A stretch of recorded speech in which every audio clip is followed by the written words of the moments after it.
Hello, welcome to my channel. Renso here. Okay, today I'm going to paint Emily Blunt. The colors I'm going to use are titanium white, chrome, yellow chrome, cadmium yellow hue, cadmium red hue, permanent alizarin crimson, cerulean blue, ultramarine blue, and ivory black. Okay, let's start with the drawing. And I use just this fiber brush, a little bit of white for sketching. Let me see the top of and the bottom. Okay, I think I'm gonna move my camera just a little bit. Okay. I'm going to place the face around here. I need this space for mixing the colors. A little bit to the left. Yes. A little bit to the left. I'm thinking about the position of the face. With the chin, the hair, the line here. A little bit down here for the chin. Hello, Clara. Hello, Michael. Hello, Joyce. Hello, Trevor. Okay. Now let me see the center line of the face.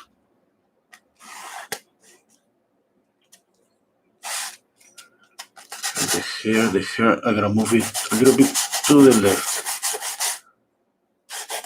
Okay, this is gonna be the center line. Now, for here is, for me, it's just about, let's say, can I think about the Loomis method? Something simple. If I have here the top of the head and the bottom of the head, I take the mirror.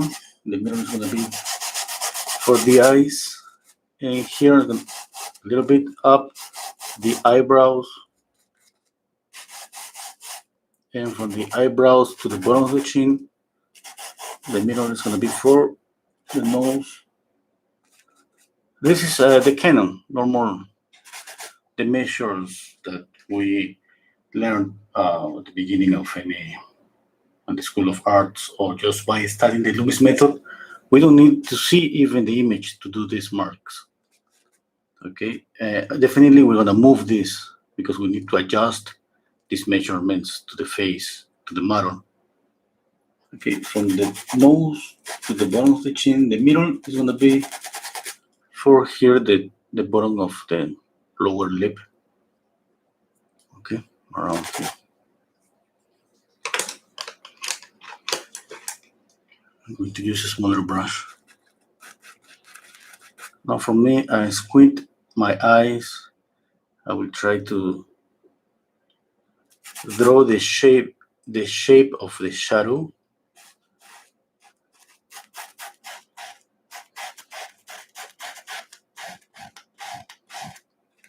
Okay. Now, like I always do, I try to look for this triangle here.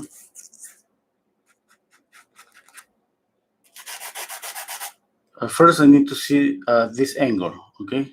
From the corner of the eye to the middle of the nose.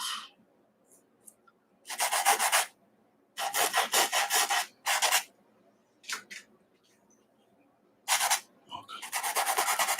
Now, one eye is going to be around here, the other eye is going to be around here. Okay, now I'm going to continue the drawing with another color. I'm going to mix an orange, cadmium yellow hue, and permanent alizarin crimson, a touch of black and white.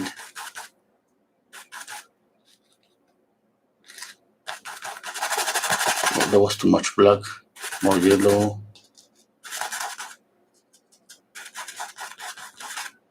More alizarin crimson and more white.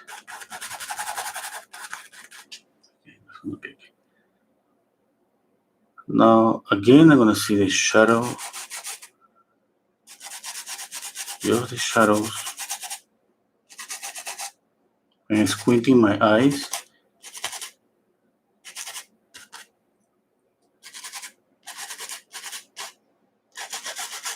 I'm just trying to see the shapes that are formed because of the shadows. You can see this. I always love to look for triangles like this. That's what I see here.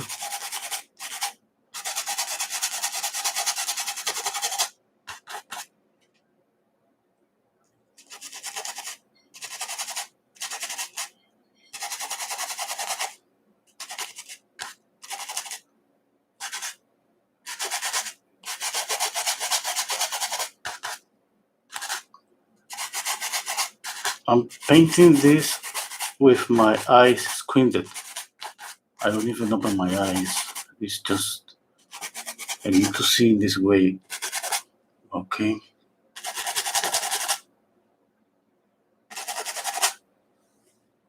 Okay. Now I'm going to think about color. Let's first let's apply the first layer. I'm going to start with green. I'm planning just to add layers of green, and on top of this, I'm going to add the skin color, the normal skin color. That would be a grayish or an orangey color.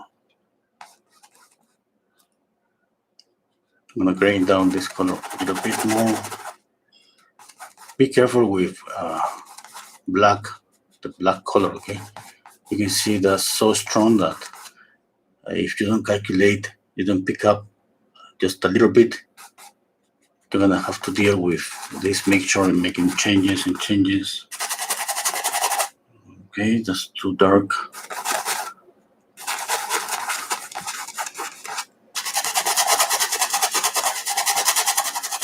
Now I'm thinking that I don't need too much paint because obviously I'm gonna apply, let's say, regular skin color on top of this.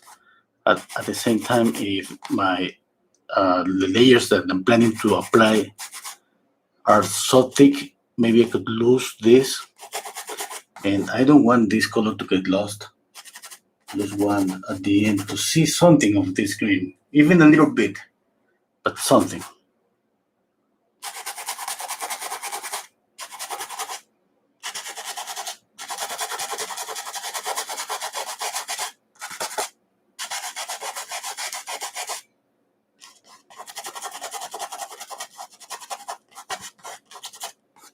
You can listen my brush. You can tell that I'm pressuring really hard against the canvas to spread out the paint evenly on the surface. Okay. Now for the shadows, I'm thinking I'm gonna go with a strong red, a little bit dark, and on top of this, I'm gonna apply some grays, some gray skin colors, and even just some grays.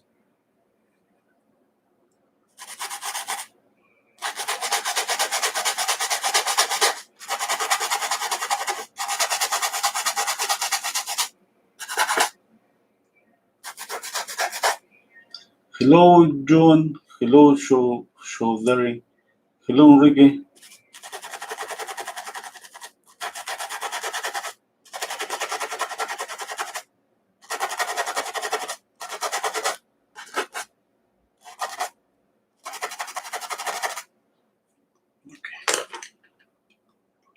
Paint a little bit of the hair. Now I'm going to use a little bit of medium just to paint the hair, a little bit of the hair.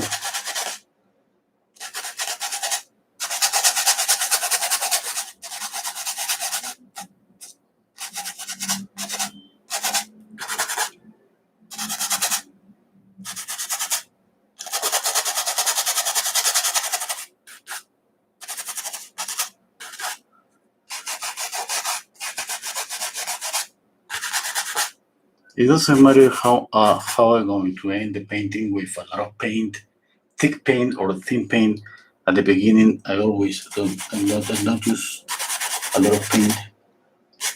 As soon as I start feeling comfortable with the proportion, the likeness, and the color, I start just applying more paint. Okay, now I can go with skin color. I'm gonna change to synthetic brushes. I have one here. I'm gonna mix an orange.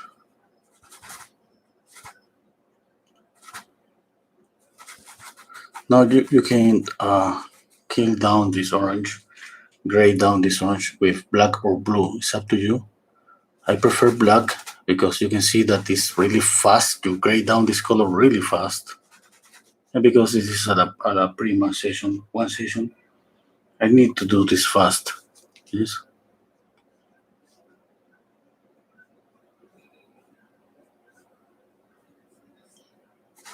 Now here's different. I'm changing the pressure, not going with the other brush like this.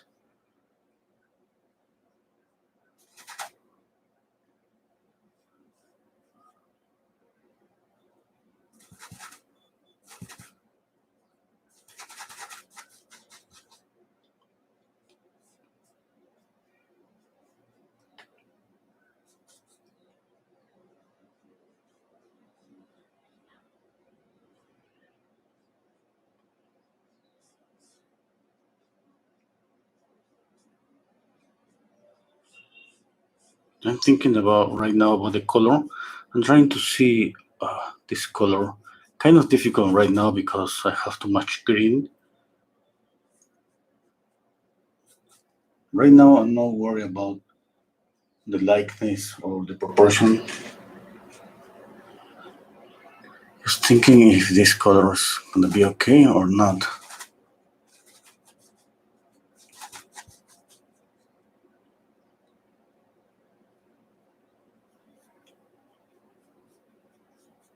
Okay, you can see this has a little bit more chroma, a little bit more saturated.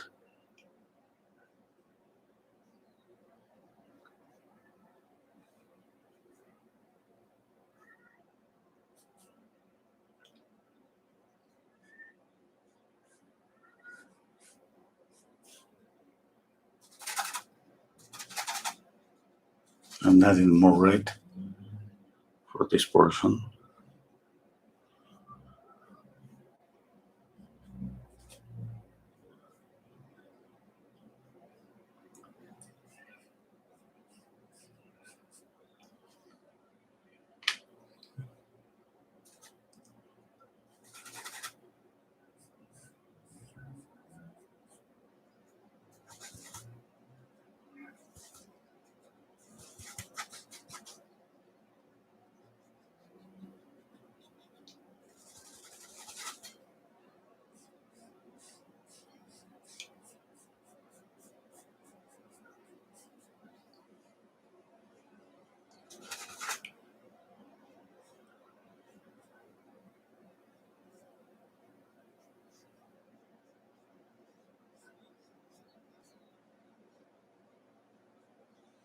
Okay, now I'm gonna check out again the drawing. I'm gonna make some marks on top of this. Usually I don't make these marks, and I just use for you to see what I'm thinking. I'm thinking about, obviously, about this triangle, okay? And now I look for any shape, simple shape, usually geometrical shape that could help me with copy the form. Like here, you see here in this portion is like just something like this. Okay, for me it's like take the face and split the face in so many pieces and put it here and put them together. Put them back together, all the pieces. That's what I'm doing right now, but making this. Okay, this is like an oval.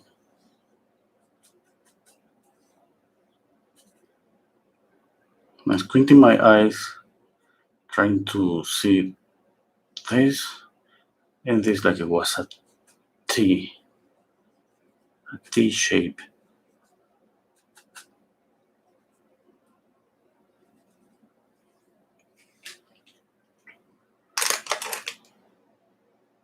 Okay, I'm going to paint the sclera.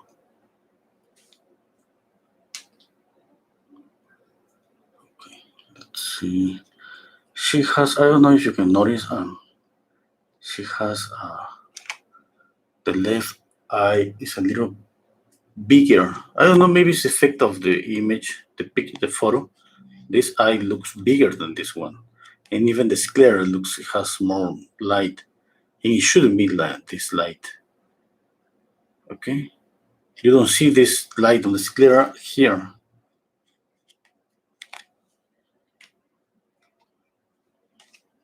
Sometimes we have to deal with a photograph that has been retouched, and maybe that could be the effect of some retouching. Maybe, who knows? Okay, I'm squinting my eyes again, and I'm gonna make this for the sclera.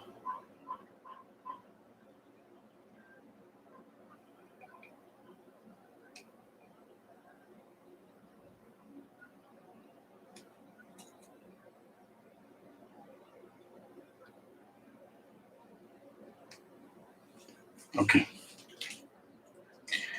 Okay, Sugar, what do you add green beneath the skin colors? Okay, some white people have some greens on the skin.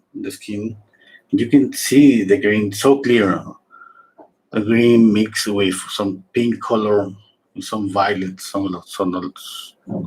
And that's what I'm trying to, I don't know how to say it, to mimic. I mean, instead of applying the green on top of this, the skin color, and going on the other direction. I used to do this sometimes. At the end, it works. Okay. I always pay attention just not to add too much green, because I mean I want this layer to cover the other, not to get completely mixed, and I don't the green to be that the paint to be so thick that at the end the face is gonna be more greenish than a normal skin color.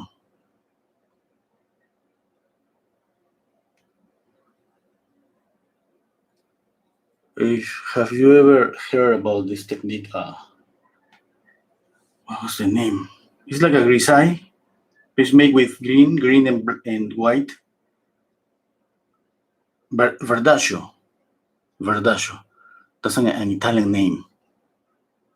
When you apply the technique, you first paint with just, let's say, instead of making, it's like making a grisaille, but not using black and white or not using burnt umber and white. It's just about using green and white.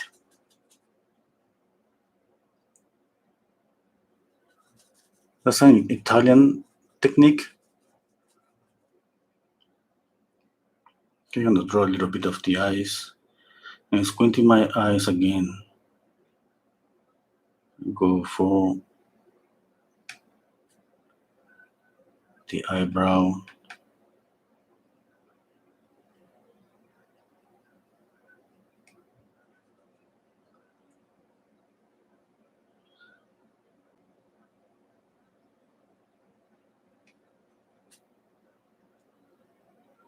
Now, when I started to apply the green and the skin color.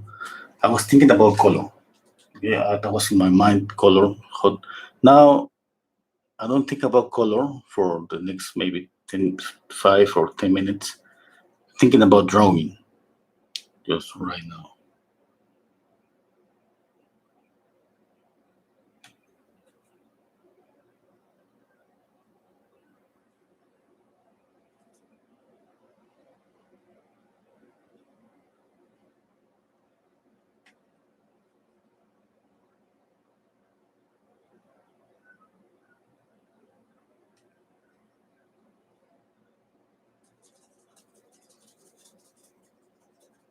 I'm not using too much paint.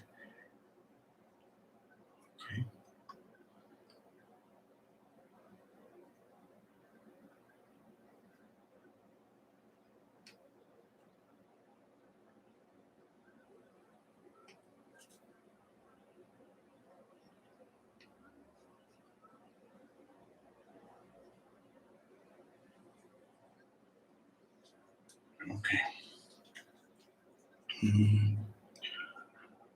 Okay. Let's go with the nose.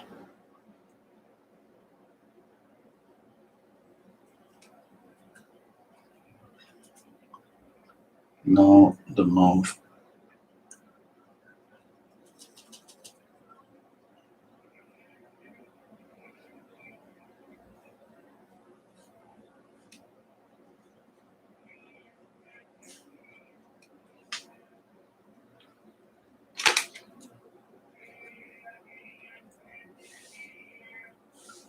And when I'm doing this drawing, I use two brushes, and I'm thinking about these brushes like it was my dark pencil, a black pencil, and white pencil.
Now let's think about color again. First, I need to add another layer to the hair.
I'm gonna step back a little bit.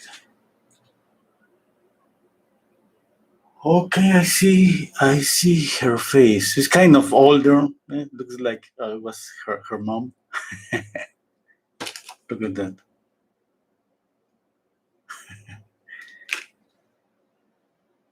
Okay.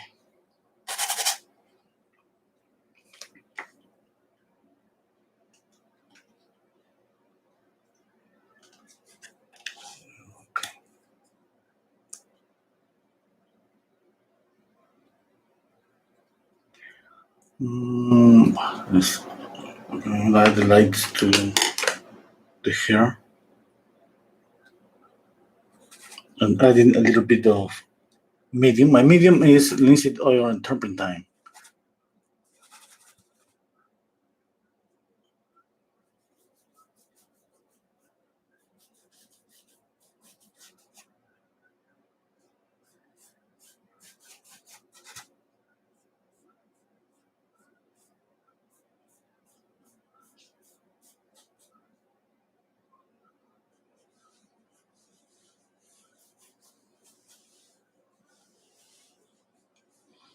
Okay, I'm gonna step back, squint my eyes, and try to see the whole face, the whole everything here, and compare with this. Trying to calculate the width and the height. Okay.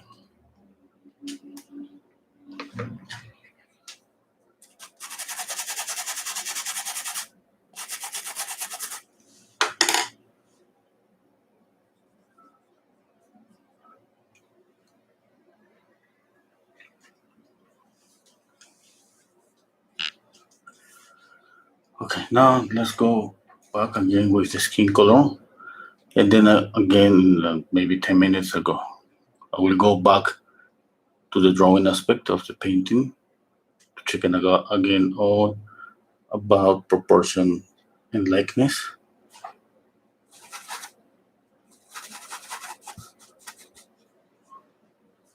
Let's see, now that I'm thinking about color and thinking about, okay, first, hello Gladys, hello Jaime. The light is cold. But even when the light is cold, I mean, the skin color is not, it's not a cold color. If usually the light, the only cool light that usually is from the sky, it's a weak light. You're gonna have a neutral light. The only strong light that make a dramatic change on everything is the sunlight. Let me put the image in my computer here.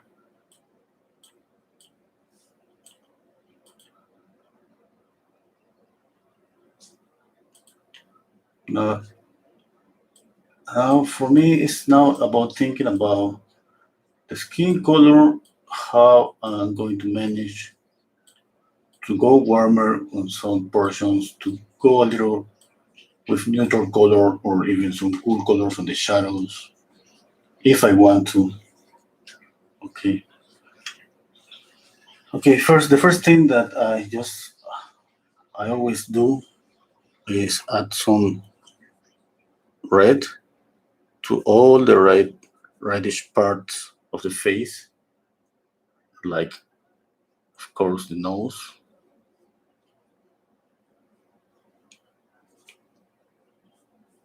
the cheeks,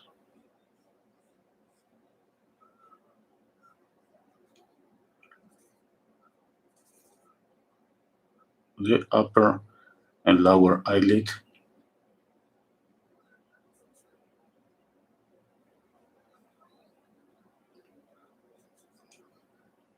there is no reason for doing this right now. You can do it whenever you want.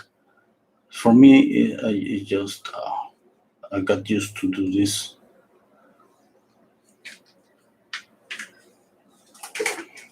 Okay. Now I'm going to be mixing to get a skin color. It's going to be kind of grayish color.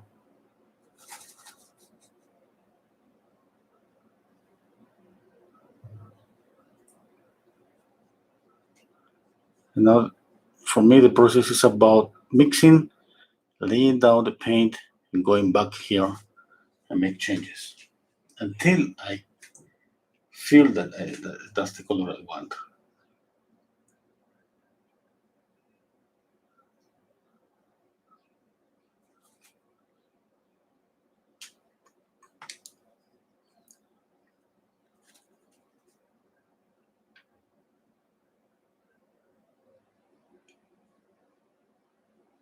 Okay, now I'm thinking just about color.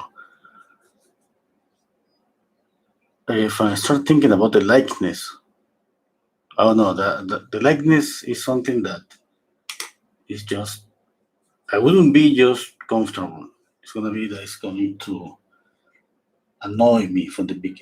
Definitely the likeness. Thinking about the likeness is something that is going to annoy me from the beginning to the end. Okay, but in order to just to enjoy this process of painting and thinking about color right now, I mean, for that I just don't care right now if the likeness is there or not. I mean, definitely copying that, but not making the triangle and all of those things that I do in order to get more accurate. Okay.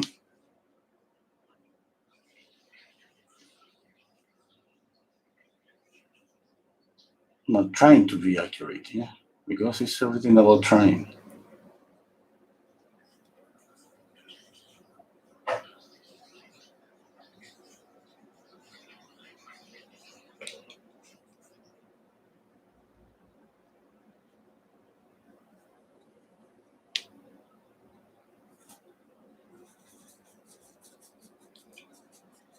Okay, and enhancing a little bit the chroma by adding camion yellow. I see if it works here. Definitely, I know that I'm going to enhance the chroma even more for the highlights. That's why I'm going just little by little, trying to control that. If I don't like it, I just go with more, let's say, Elysian Crimson, and you see how it change immediately, the color change. It mute, and if I add some gray, that would be adding a little bit of black and white. I grain down the color again, which works perfectly. I mean, it's like the gray colors on the skin always works. The colors that I'm planning to enhance, to saturate a little bit more, that's the ones I'm always careful about, because if I go too much orangey, if I go too much reddish, and I mean, it's not like I'm not gonna change that. Of course, I'm going to change it, but anyway, I mean, I prefer going little by little, enhancing the colors, than going directly to apply a strong or orange or enhance the chroma too much. And now I'm speaking about this portrait, okay? That change from portrait to portrait. Some portraits I just want to go with a higher chroma in general on the whole skin, and that's what I do. I plan to do that. Now I want something different.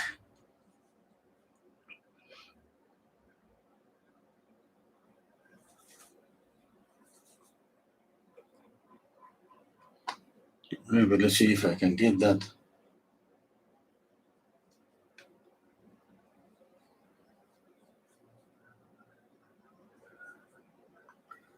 You can see how the green starts just to disappear.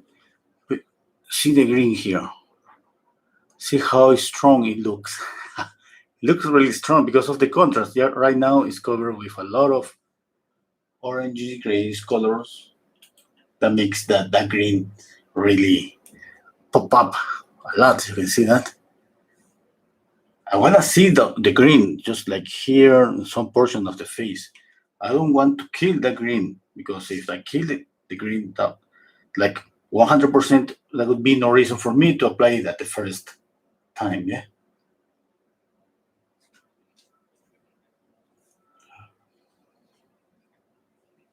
Okay. Oh, hello, Dita. Hello, Hassan. Hello, Marcelo. Okay, you're gonna be my pronouns today. Okay, that's okay. Thank you so much. So, Dari, what do you mean by chroma? When I speak about chroma, I speak about saturation. Everything. Maybe I'm saying it wrong, but everything that you're gonna listen to me saying chroma, it means for me going to more saturated color. Okay. Mervat.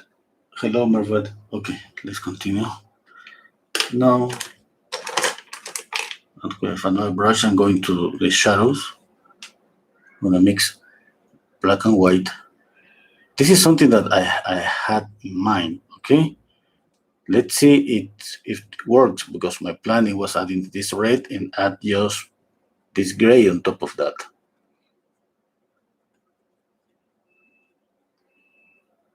I tried to imagine what is going to happen, but let's see.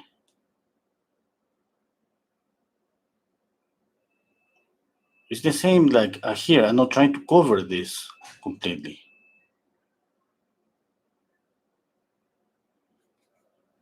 I'm gonna clean the brush a little bit.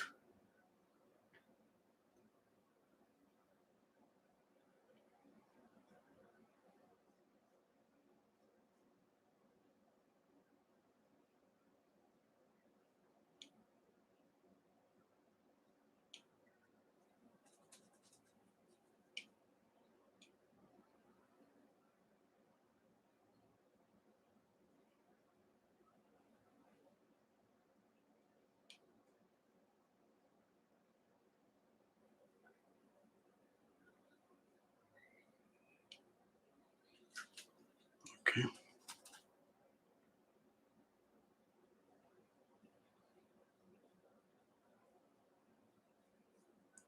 This is more or less what I imagined, but that's not exactly, of course.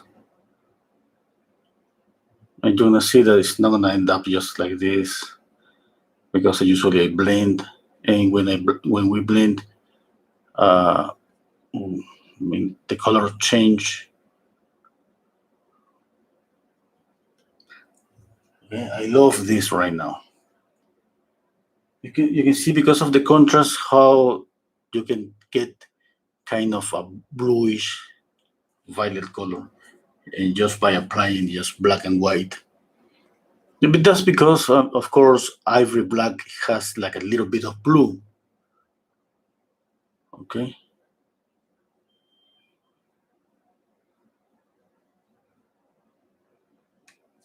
Okay.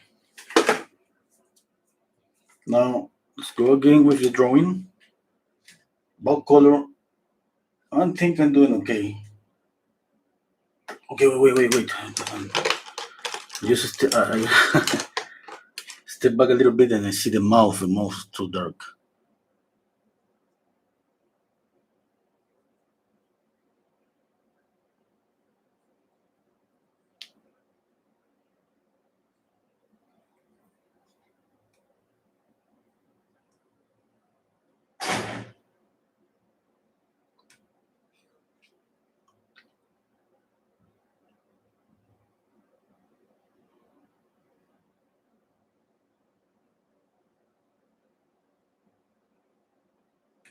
Okay. It should be more lighter, but I mean, little by little. And the thickness on the lower lip is different. Yes. As soon as I see more, I can make more retouches because it's kind of easy to compare.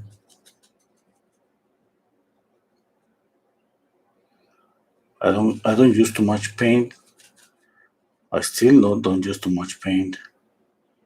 Okay, let's go with this eye.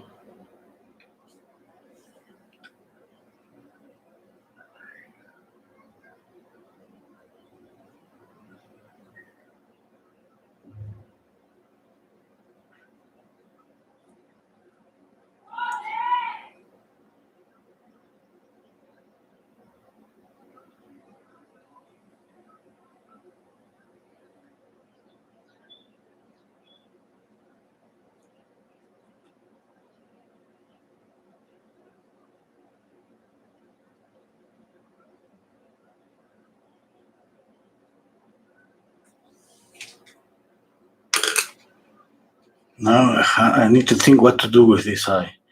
Definitely, I don't want to, like I said, I'm gonna show you this really close. I don't want to go this light with this portion of the sclera. Okay, that's too much. It's not. It shouldn't be that light. Maybe I'm wrong. Yeah. But I think it shouldn't be that light.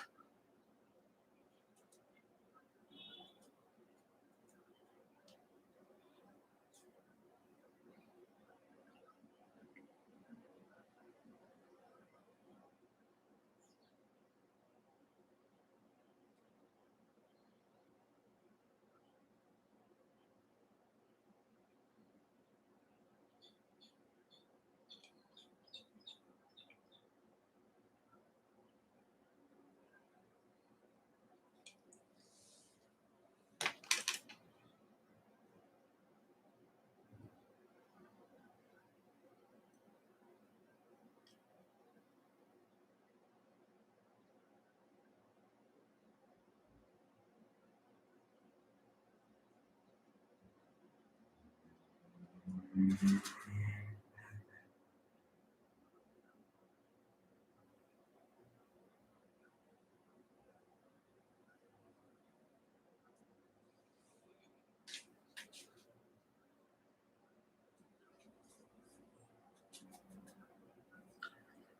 okay, okay. Hmm, let me see. I'm going to kill this pink with a little bit of green.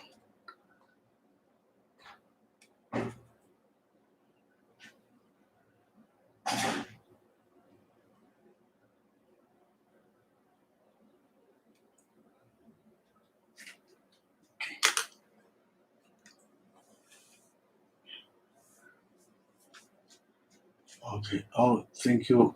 Oh, Marvat, once you said we use green for male portraits and gray for female. Is this right or not? Yes. I mean, but the point is not always for.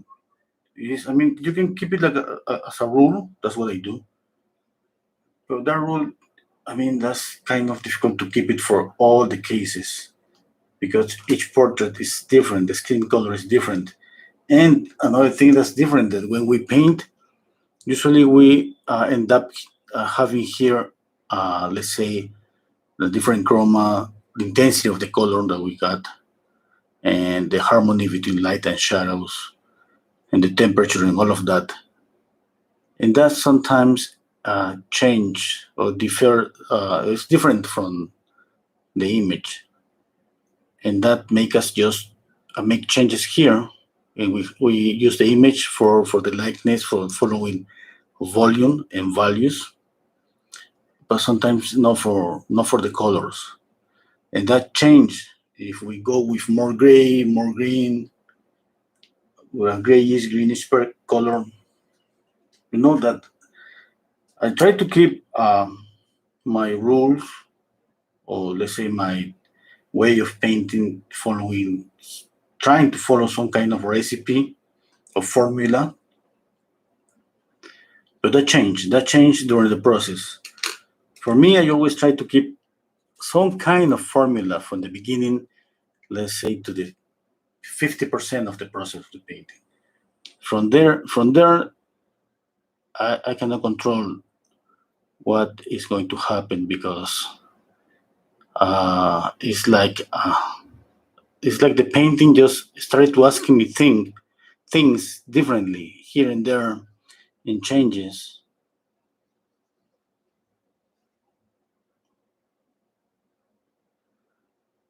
Okay,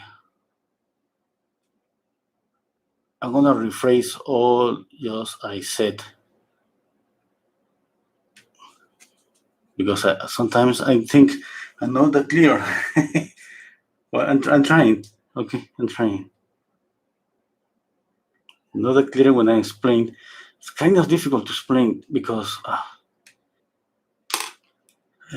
you know that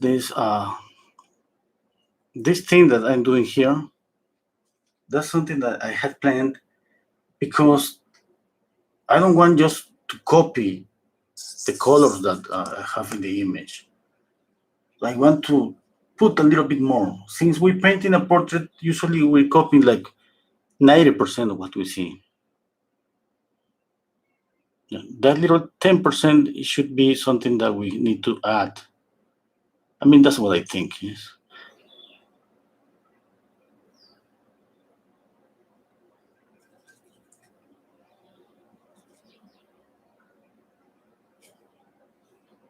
And for what I see, usually that 10% that we add is, I could say that usually it's about color, it's about harmony, and it's about, let's say, how how high is the contrast or how low is the contrast in general.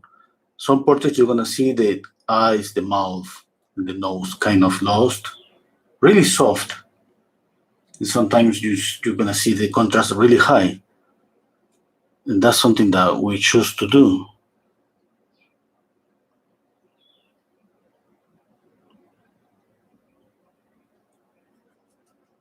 The problem about what you choose to do is control that. very control. It's about control. I mean, I apply these colors. I apply this kind of chroma, this kind of harmony. Now it's about to control this. I mean, the process is gonna be about just kill down the colors or enhance the colors and all of that. Sometimes I'm gonna lose that. I'm going to sometimes at the end, sometimes that happens at the end. Maybe in this portrait you're gonna see there is not gonna be any green, and even for me, I'm going to think, oh my God, I mean, I made a mistake here. I killed all the green. I didn't want to do that, but we plan, but sometimes we fail. It does. Failing is so common when we paint. But the good thing about this is we can go over again and again on the painting, retouching and retouching and retouching. The disadvantage I have is like I want to achieve this in one sitting. Yes. But that's my personal thing. I mean,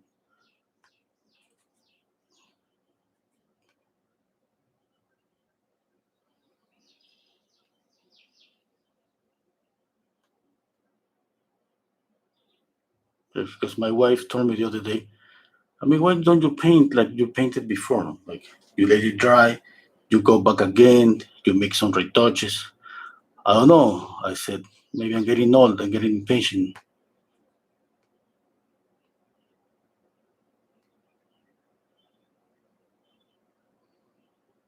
And we have to consider all of that.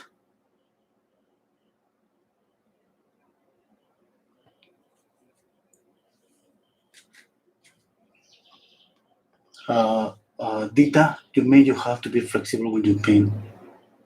It is your hand. Yes, I could say that.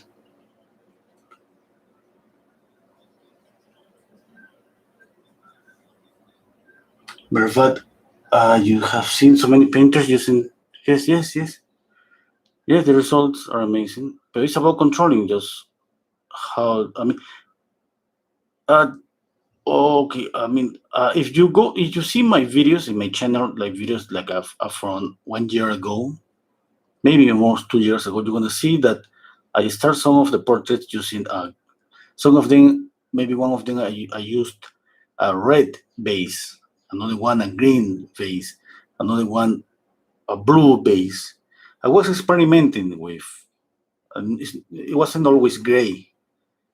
And thinking about doing that again, I mean, the results are amazing because any color that you choose for the base, not this green. I'm speaking about the base of the canvas. That what plays into this game too. Okay, but it's kind of the same. The green, on top of the green, some colors. This gray. Can you imagine if I used a red here, and on top of this red, I apply the green, and the skin color on top of that. You're gonna feel the red beneath, breathing beneath, trying to get to the surface, and the result is amazing. I mean, it's been almost 2 years that you're gonna find those videos in my channel. And but that time I made like I don't remember, like maybe 20 videos, and then I stopped. And I'm planning to go back with this practice again.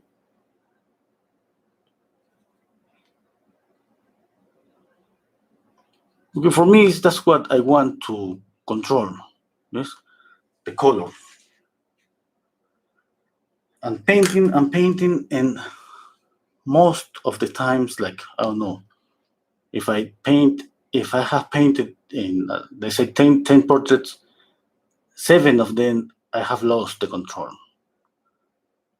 I feel like I was planning something at the end, I get lost, and I'm trying to get the control. I'm trying to improve. Yes, that's what all we want.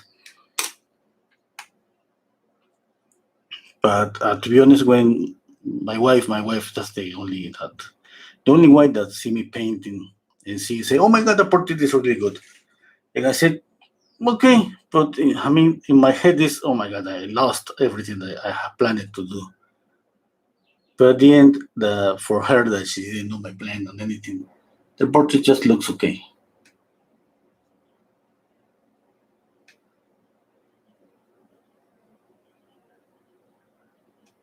But that happened because it's difficult. I mean, control the color is difficult, really difficult.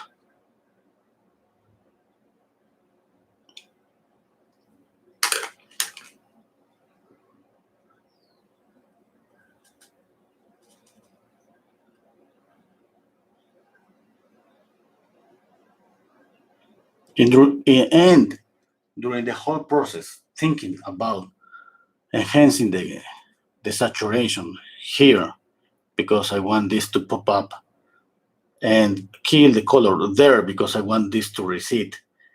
Thinking about that during the whole process is just really consuming. And we sometimes we got distracted.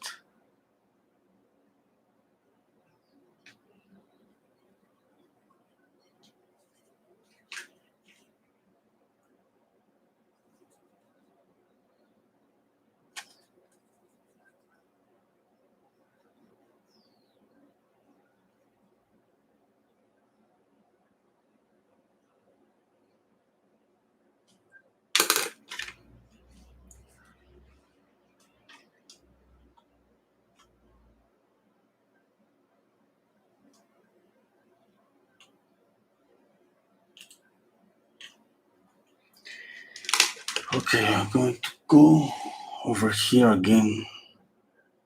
I'm gonna make a change to the color. Let me see something.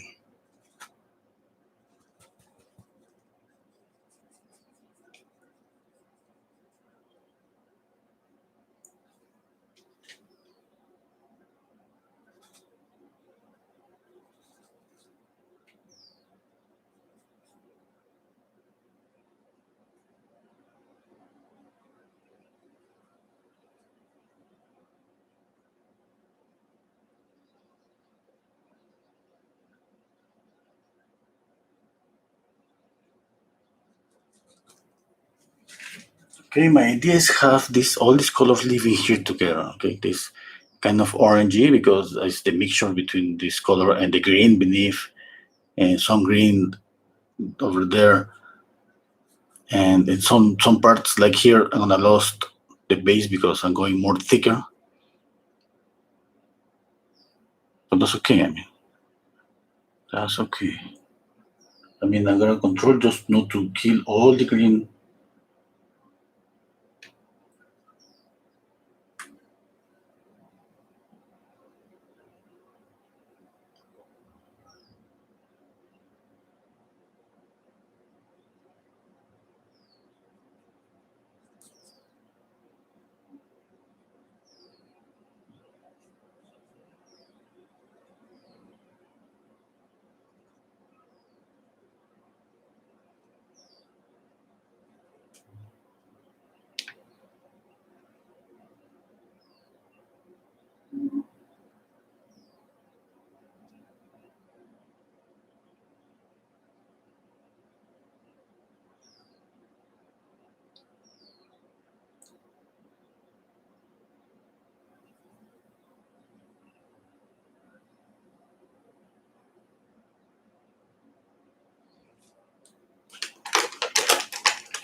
I want to go more with more reddish color for the nose. And now here is about to control how red I go. I want to keep it gray, but at the same time with this reddish color.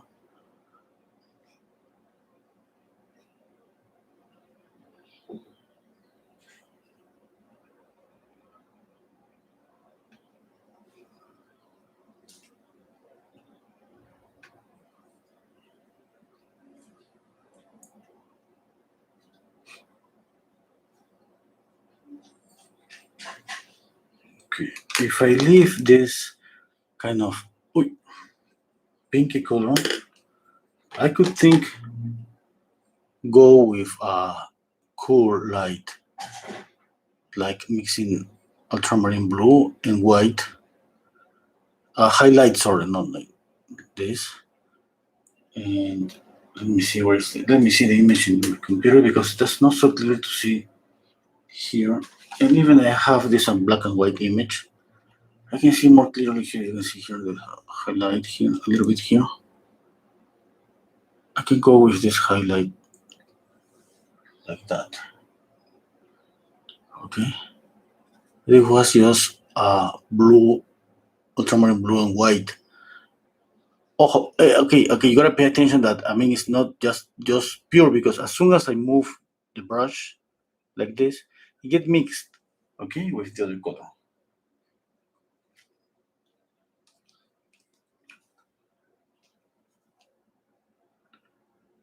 Okay, let me continue working on them. Okay, I want to blend a little bit the colors. Shoulder. My wife, yes, my wife, she paints too, but she's more free, more creative. She doesn't like to paint portraits. She doesn't like even to copy an image on anything. For her, it's just about painting from her imagination.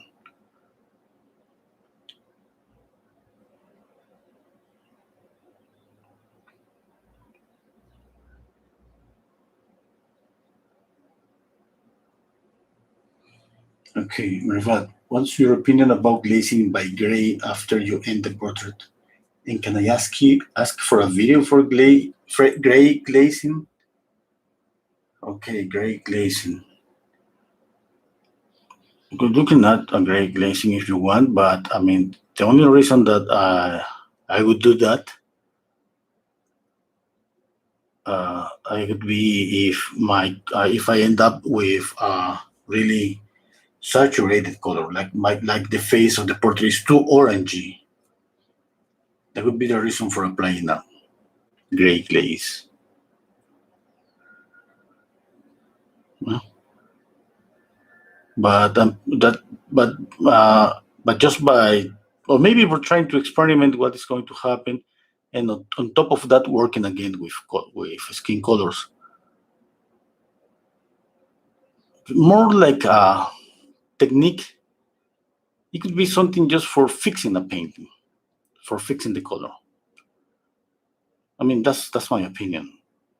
I'm pretty sure so many painters can use that to try to apply layers and layers and layers and get amazing colors.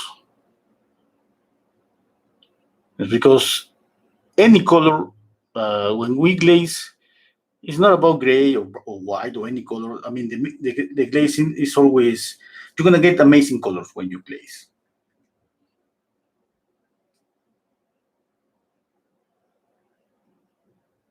Okay, and now about this gray glaze. I mean, the first thing that came to my mind is just killing the color, because gray is gonna do that. It's gonna gray down everything.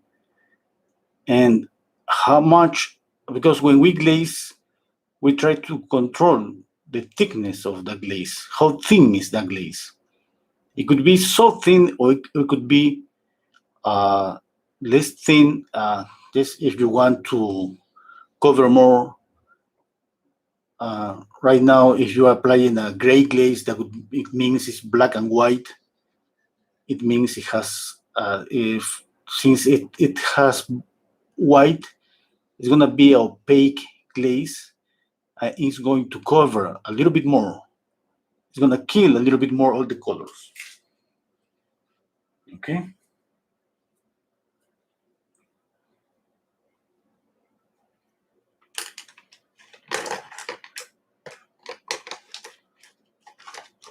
If you want to experiment, go and do that. But I don't find another reason for that. But you made me thinking about to experiment doing that. I remember once when I was a student, one of my teachers told me to apply a white glaze. And I said, "What? A white glaze?" Yes, he told me, "Okay, you need to gray down and light up all your painting." And in order to do that, for doing that, you need to repaint it, like everything. Okay, but you're gonna do this. My teacher told me you're gonna apply a white glaze. In this way, it's going to apply a filter to the whole painting. It's gonna grade down. It's gonna light up the whole painting, and then you rework, retouch on top of that. It wasn't for experimenting. It was just for retouching. It was for fixing my painting.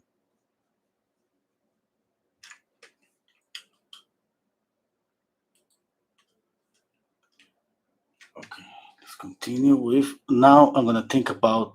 I'm gonna just stop thinking about colors. Okay, I'm gonna think about the likeness again, the drawing aspect, the likeness.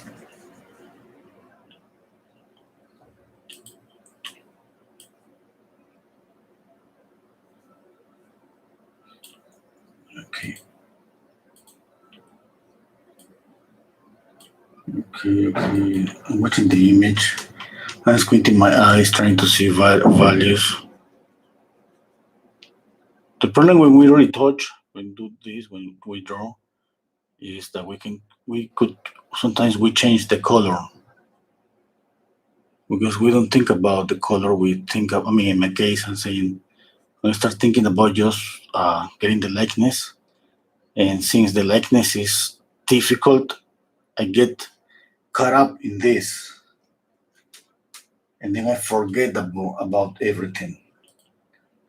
I forget about the color, about everything. And sometimes I remember once I had a video in YouTube in my Spanish channel. I was painting a portrait, and then I was dealing with the likeness. I mean, I lost the likeness. I totally lost the likeness, and I was thinking about the color and all of that. And I get cut out just about the likeness that much that at the end, kind of I get the likeness, but the painting was just one color. It's just like having just burnt sienna in white, and a gradation from burnt sienna to white. That was the whole face. It's just like it wasn't any green and anything.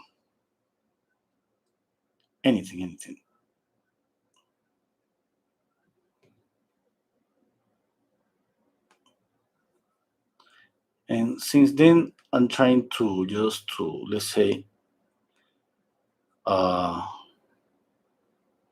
like I'm doing right now, thinking about just likeness a little bit. I'm not gonna get I'm gonna avoid to try to get too much into the likeness. Just for 10 minutes maybe. I'm gonna change the color again, and in that way I'm gonna start building up the portrait. But if I get caught up just with the likeness, maybe I'm gonna start just by doing that. I'm gonna start cover everything again and again and again, and maybe I'm gonna mess up with the colors.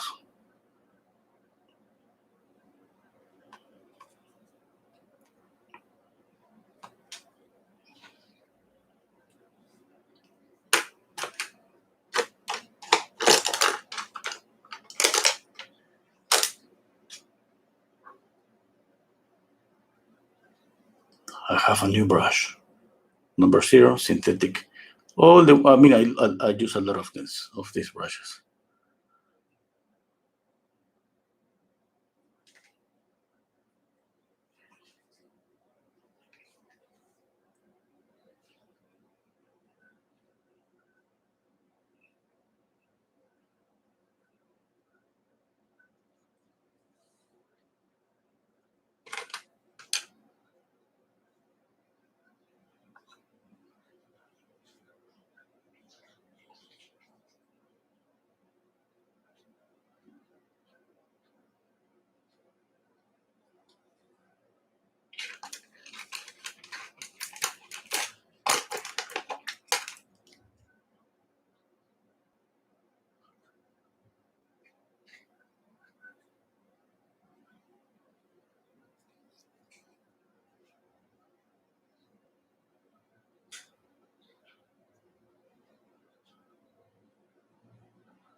Okay, that's enough for this eye. Now I go to this one. This one is like the one that's going to bring me some problems because it's bigger. You can see that this one is bigger than this one, and I that's what I got. Obviously, here in the painting, you can see this even bigger than this one, because when we paint, we try to exaggerate things in order to copy them.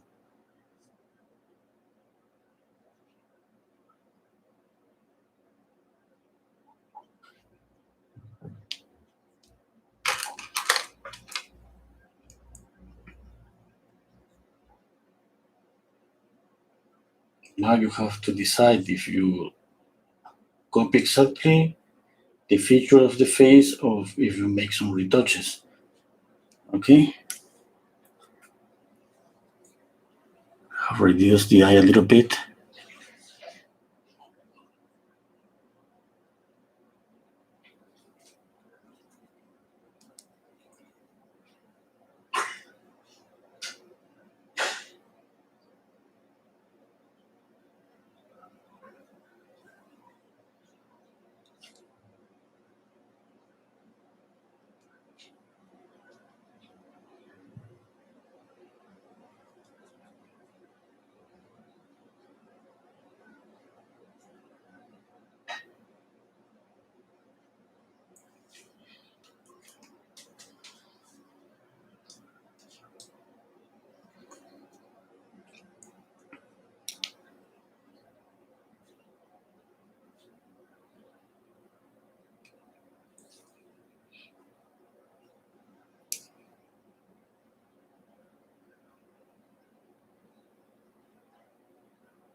Okay.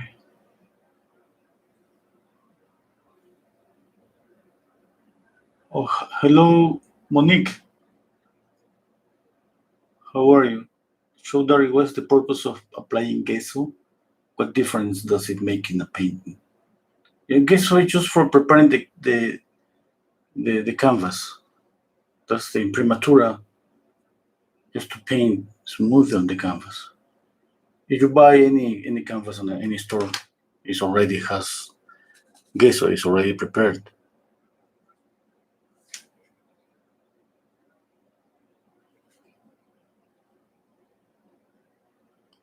Okay.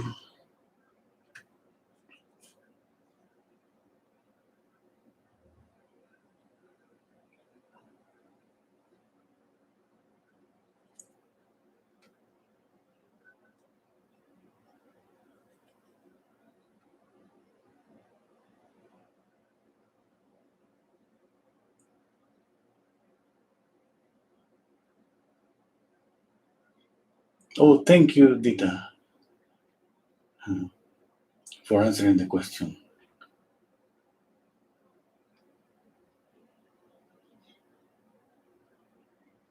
Mervat,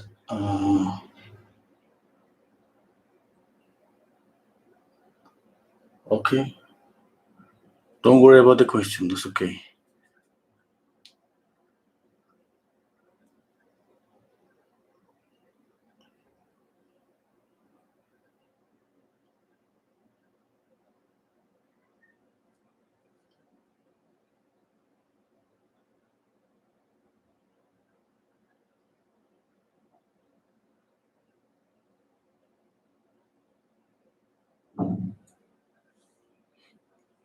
Okay, now let's work on the mouth. Let me apply a little bit of highlight here. Okay, I'm gonna go with you see that here this highlight is just ultramarine blue and white. It makes this a cool highlight. Of course, not completely because as soon as I apply it, I blend it. Now I will go with cadmium yellow hue and white. This is going to be a warmer highlight.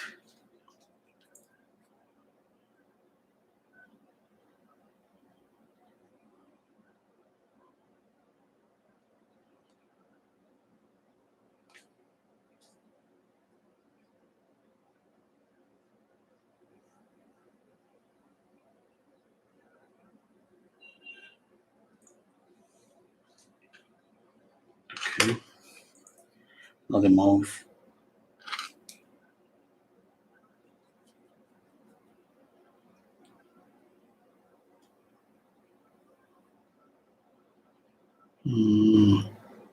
I'm squinting my eyes again to see. I'm trying to see here this space. I mean, it's not about just watching the mouth. It's watching the negative space. This is kind of a negative space. Okay, if you see this, I mean, for me, watching this is it gives me more information about the position of the mouth, because it's not just the nose alone, or the mouth alone. Everything has to work together.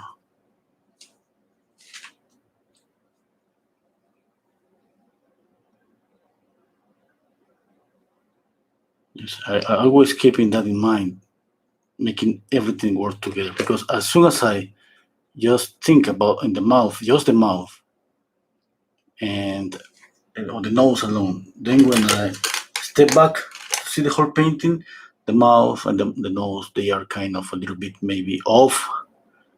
The distance is kind of different. That's why if I see the mouth, I see this distance, this negative space. I see this. I see this. It's like I don't see just the mouth or the nose. I'm checking all around. You know, it's like trying to keep the pieces together. I see the piece that I'm going to work on, and I see the pieces around to keep them all together.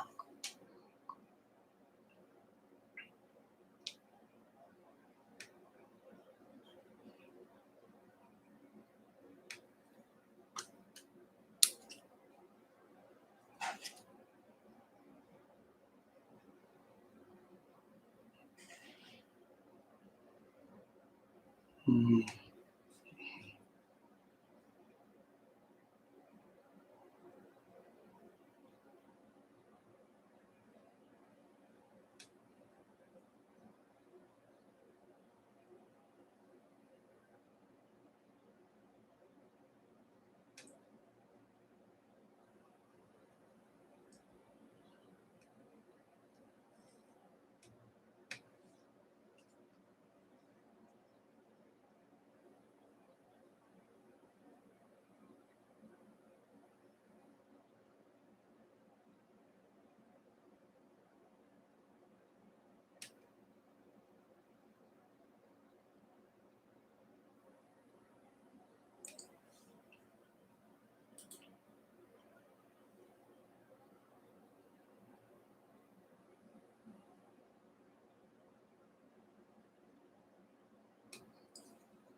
Okay, now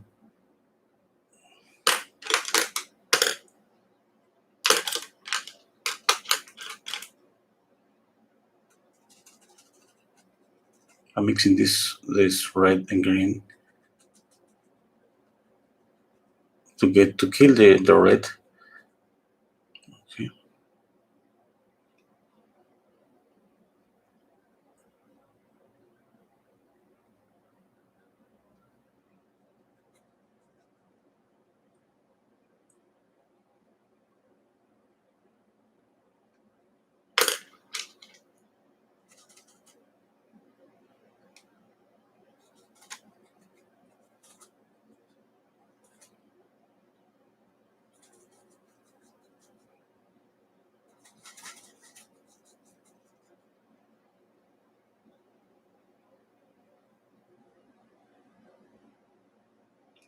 Okay, now when you mix, like here, you gotta think this color is too warm, neutral, or too cool.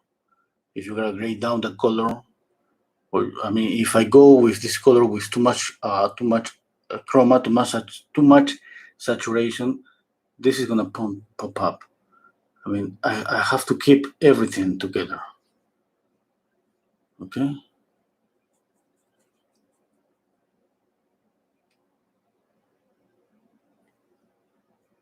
Yes, that color is okay.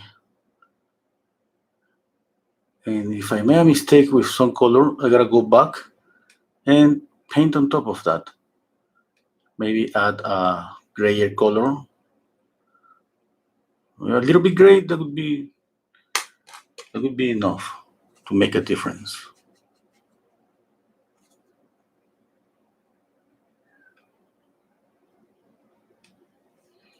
Mm,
okay, I'm going to clean the brush. I don't like that color. I'm gonna choose.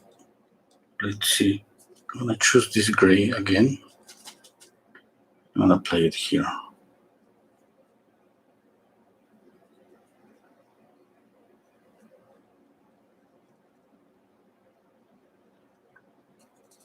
A little bit of red.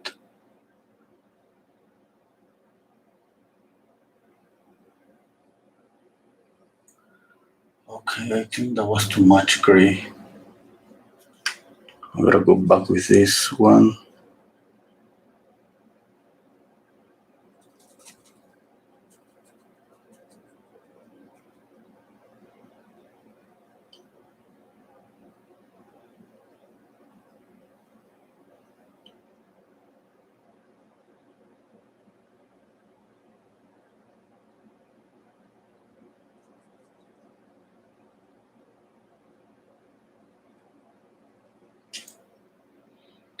Okay, let's paint the hair.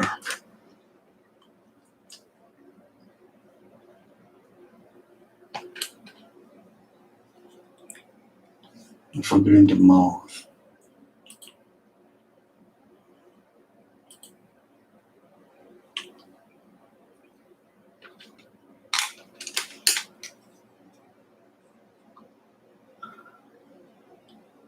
at some point, I cannot separate just the idea about thinking about color and drawing, and then I start just jumping all over the face, fixing here and there, and sometimes this fixing is about uh, value to be lighter here, and when that happens, I gotta pay attention if this color here.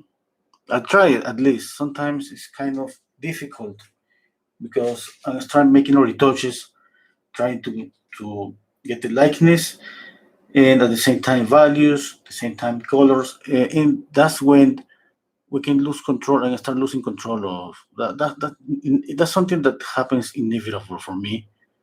And if I go, let's say, warmer here, okay, I should be even a little bit grayer or cooler here. Not cooler because the face is not a cool color, but it should be a little bit of the difference. If I try to follow the rule, just like fully full the color theory rule about painting a portrait. Okay, if I don't want that, I just go apply just white, make it lighter or darker, more white, more lighter, and that's something that we can lose track when we are just moving around the whole face, trying to fix values and likeness at the same time.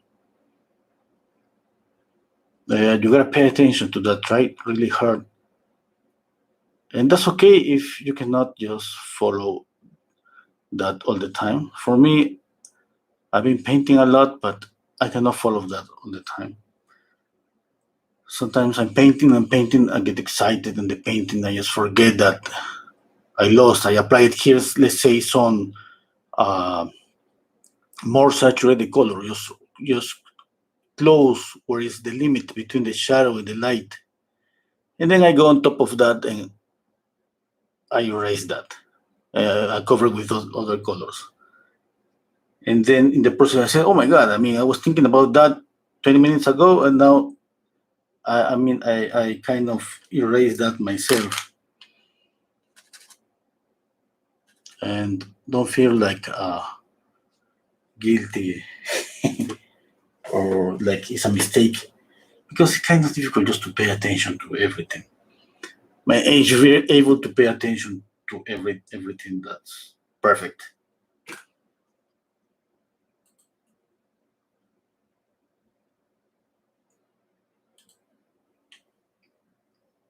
Okay, let's continue. Let's continue.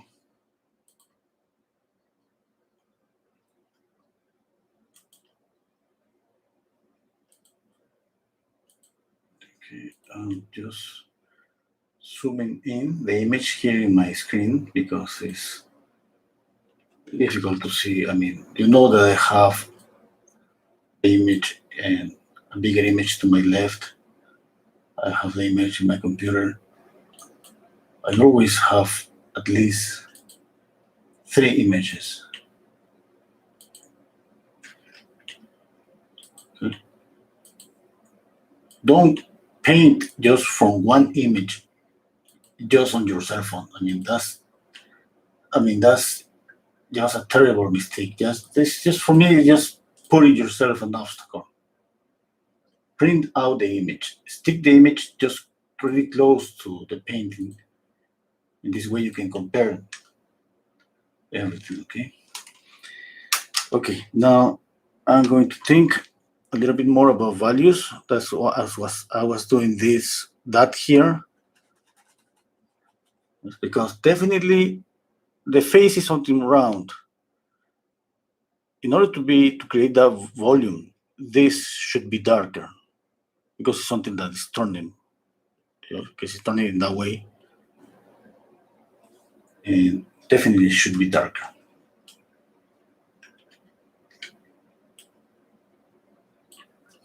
Now I just need to get the right color. Let me get another brush. Okay, I gotta do this. If I wait, there's no reason to wait. I need to go darker here.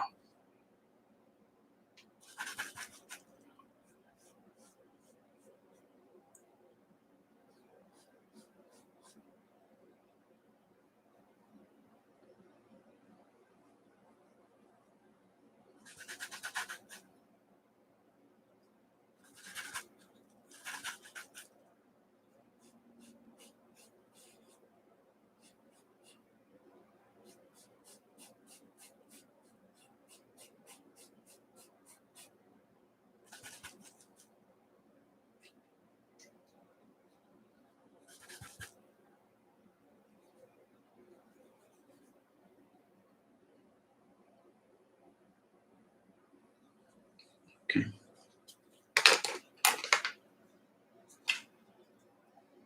I'm going to blend this.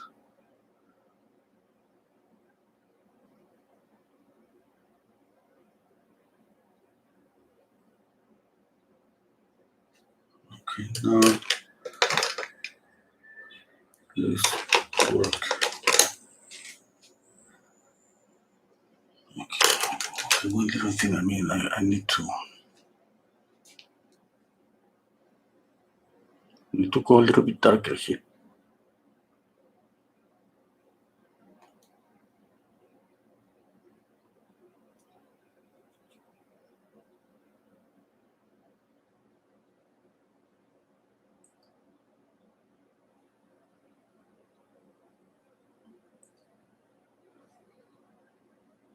Man, there is a shadow here.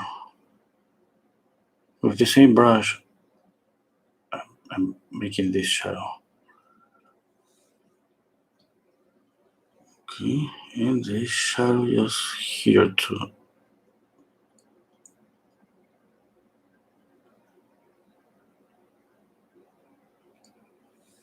Okay. Now let's work here because I was moving this and now the width is different here. You can see how different is the width. I'll put it back to where it was around here. Yes.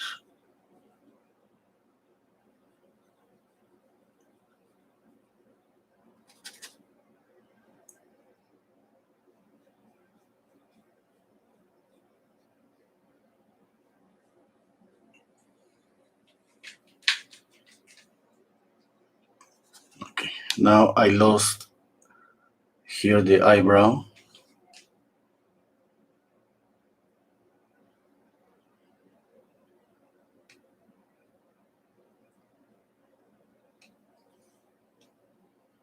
Okay. I need more shadow here. Just thinking about values, okay, and squinting my eyes, even that I'm seeing the image in my computer, in my screen, which is a really big image. I'm squinting my eyes all the time and see this image because this is like I was stepping back a lot, and I see the image really far away, and I see the image, a bigger image in my screen.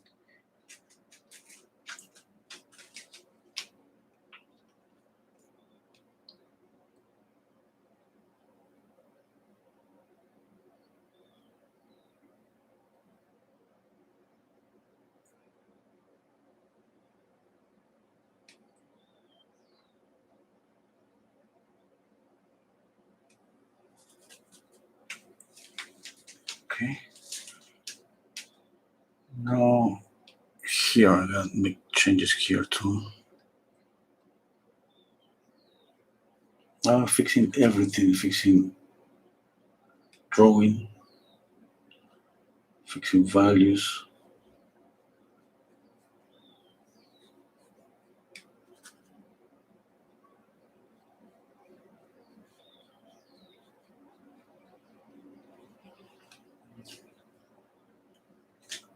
Okay, I can see this portion that is kind of better. It's not perfect, but I'm getting close.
Okay, that's better. What is this? Okay, I'm gonna blend this a little bit because I want this painting to be soft.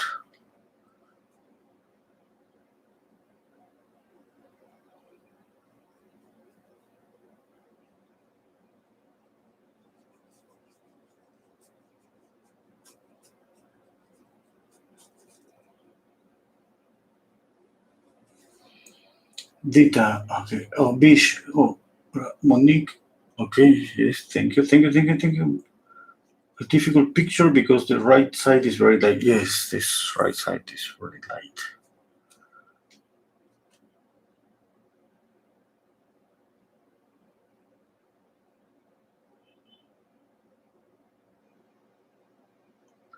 Michael.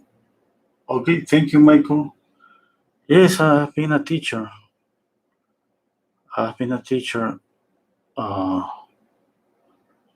I have taught in a school of art here in my country, in a really small school of art, and not in the capital, in a really beautiful small town here in the Sierra in Peru.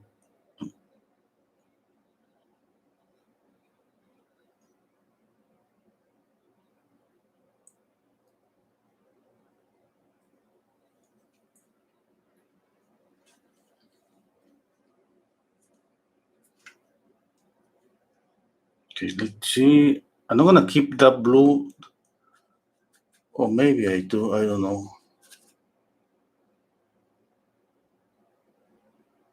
You know, there's no blue. Yes, it's gray.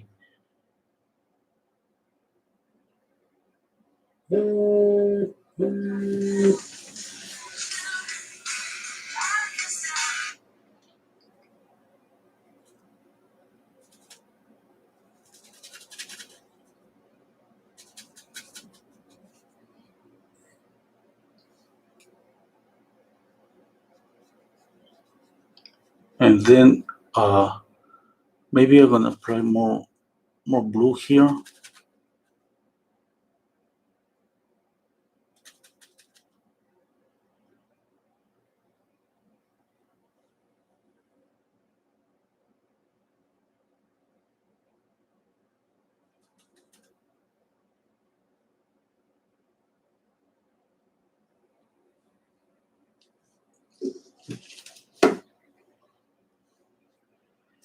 Okay, let's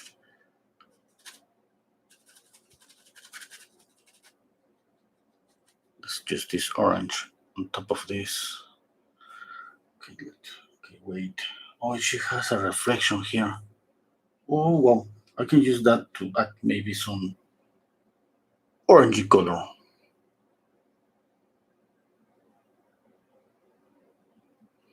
I love when I find some, I didn't see that reflection.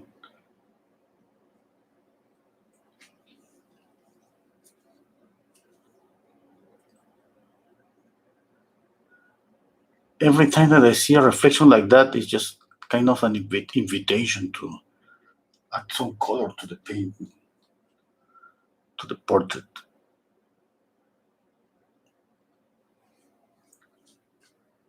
Yes, I love the color.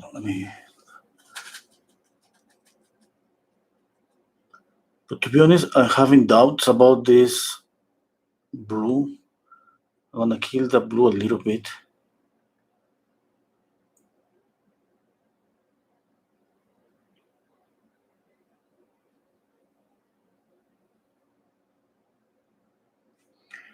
Okay. Oh, Monique. Okay, that's okay. Monique, as soon as the painting is dry, I will send it to you, okay? It's gonna be maybe in a couple of days. No, not in a couple of days. Maybe in 3 or 4 days. I just forgot that how much paint I applied to the paint.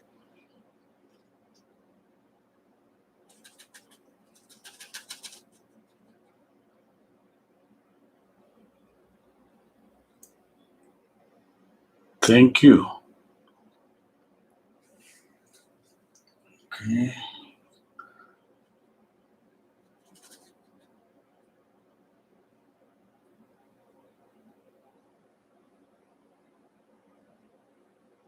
I'm killing this blue a little bit.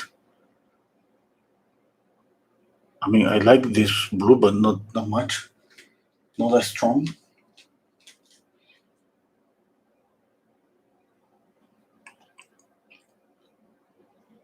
The problem when I do this that sometimes I could lose this blue. I don't want to lose that. Just a little bit.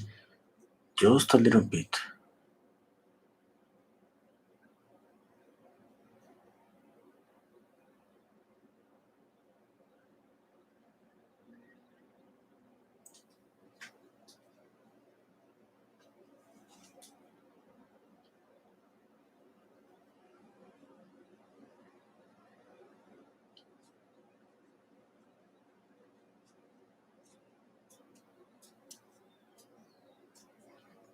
Okay.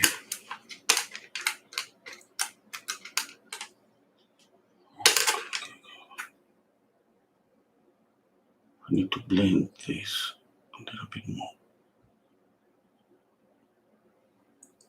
Okay, now I think I have to rest thinking about values, color, and all of that. I gotta think about again about the drawing,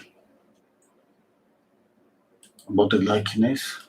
Kind of, I see here. Yes, it's like I feel like I'm getting close with the likeness, but not enough.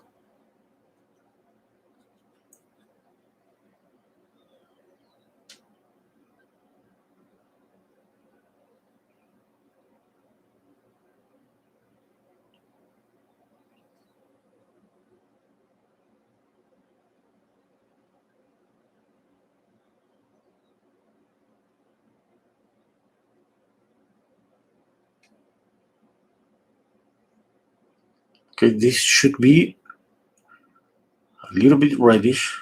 It's close to the nose.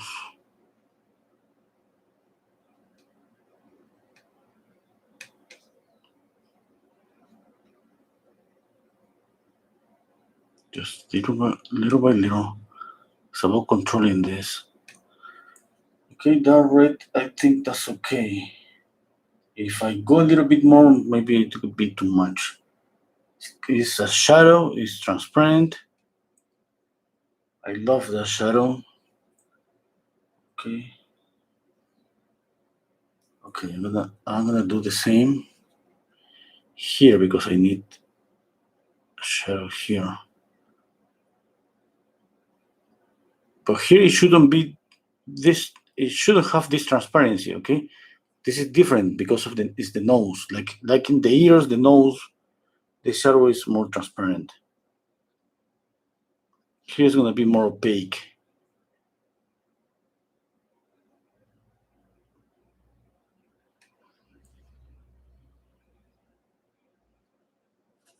A little bit more opaque than this.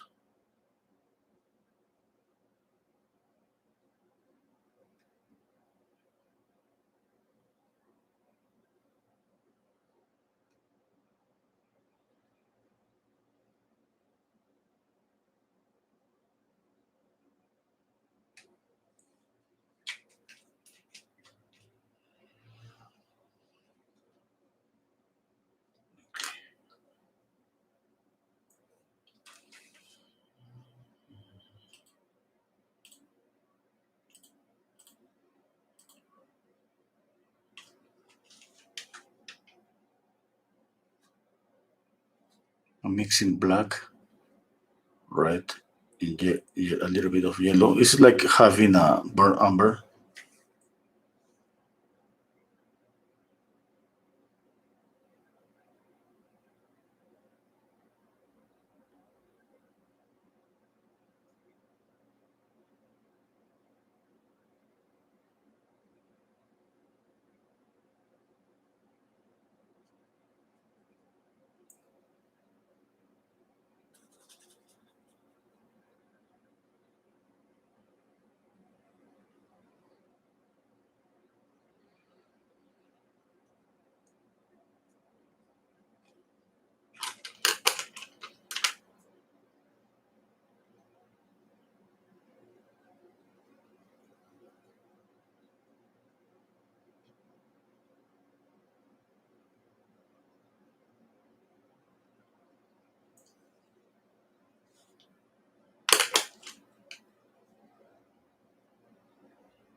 Okay.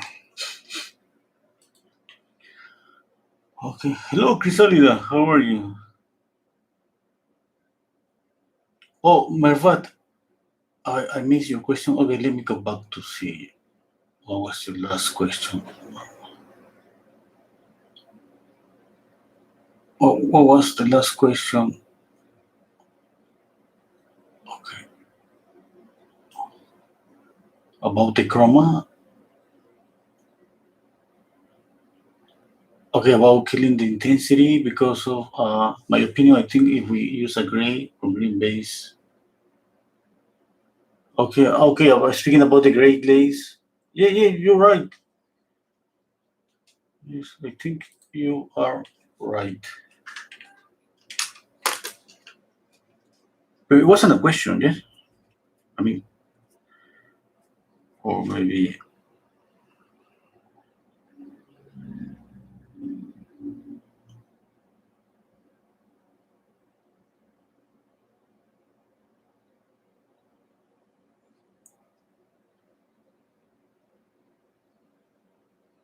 Okay, okay, okay, okay.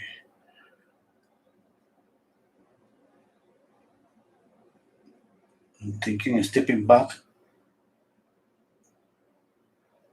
And, okay, I have to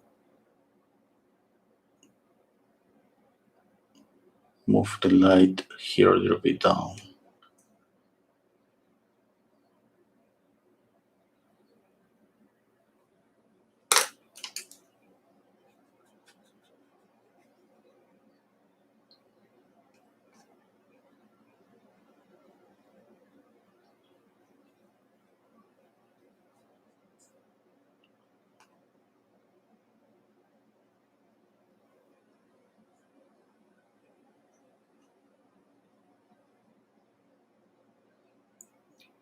And adding a little bit of shadow here because I see the shadow, but I don't want to get to this, to that darkness. Okay, because if I go to this dark, like in the photo, or this dark, I mean it's gonna look just like a photo, like a photograph, and I want just this looks like a classic painting. I don't want to copy the photograph. Okay, okay.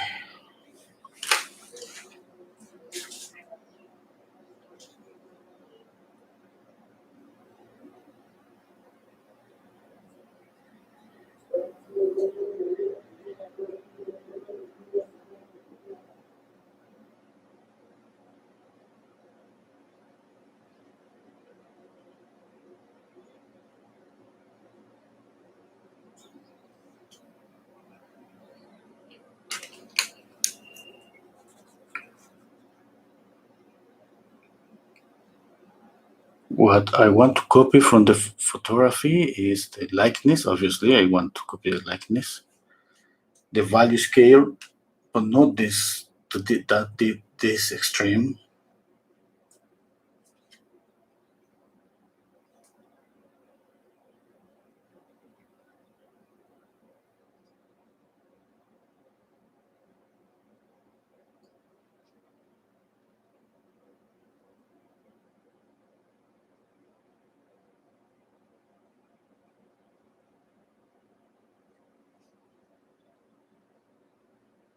I still feel I should. I'm making her kind of. I have to thin her face a little bit.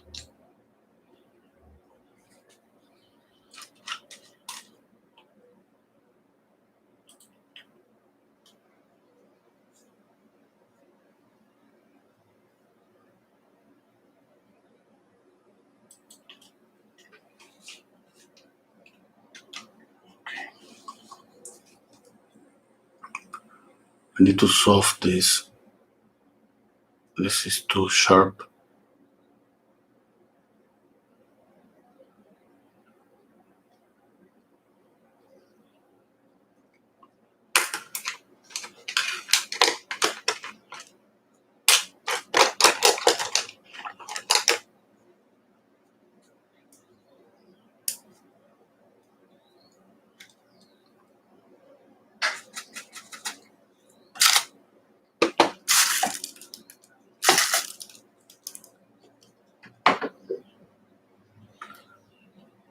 Okay, I didn't realize that I didn't have any more medium. Oh my god, it's too late to prepare more. I was planning to use this brush for making the hair, but I need to make the painting more liquid to make it, and just try it.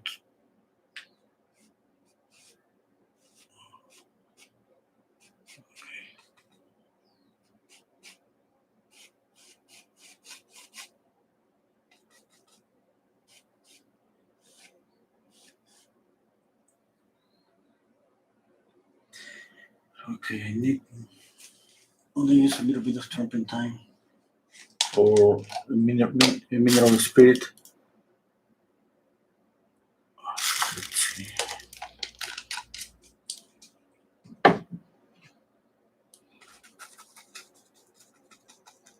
Okay, that's better.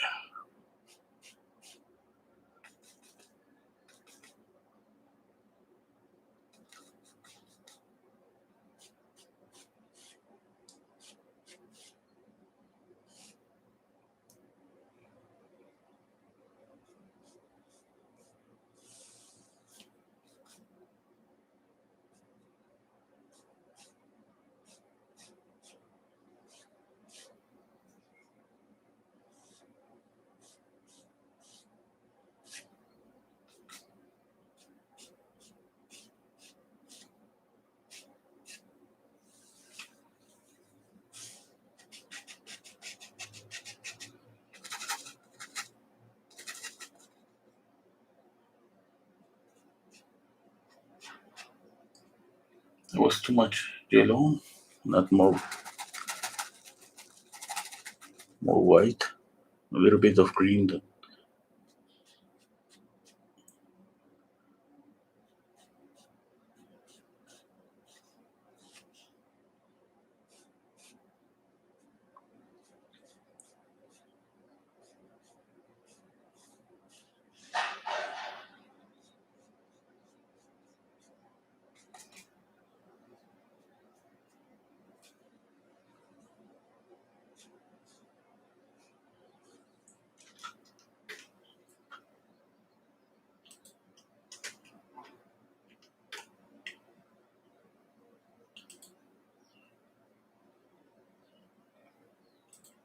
Okay, matter of fact, I see the mouth is for the left more than the right. Okay, I'm gonna check out that.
Okay, okay. Let me check out the mouth.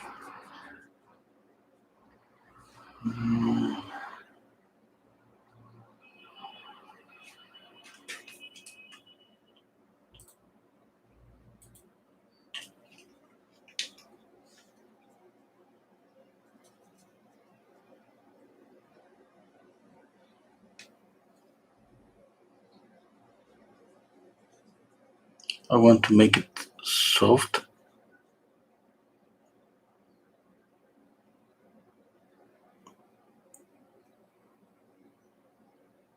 And I see this lip is a little bit thinner here. Mhm.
Okay, I'm trying to keep moving values a little bit, but just little by little because I don't want to change that much anything.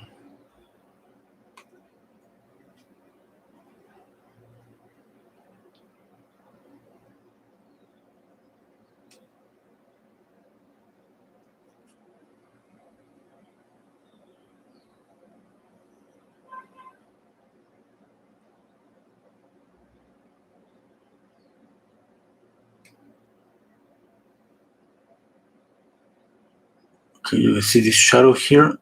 I wanted to make it just a little bit lighter. Okay, that's okay, I think. And there is a reflection here.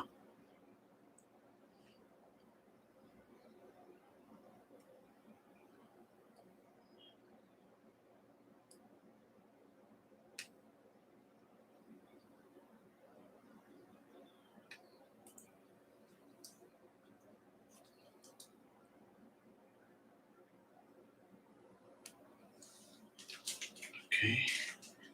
Now here there is another light. Okay, there is some green there. I don't want to get rid of the greens. Just a little bit. I think I have to move up this here. We see the shadow here. This a little bit up. Even more.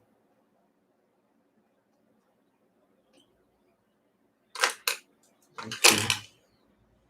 Now I'm going to blend.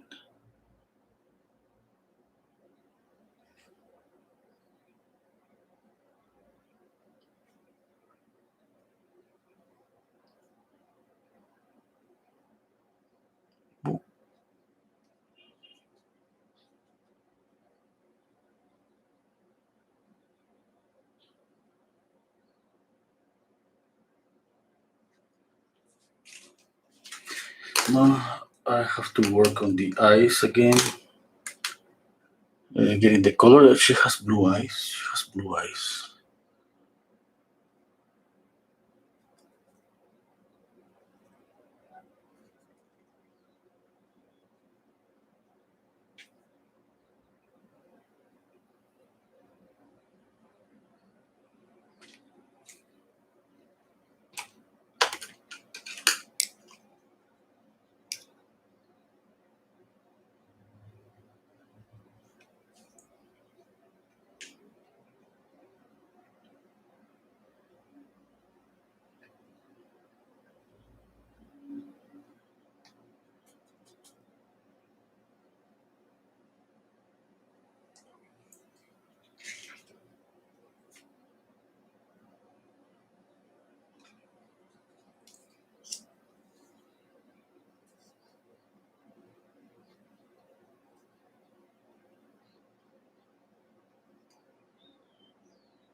Okay, I have a problem here. I have a problem here with.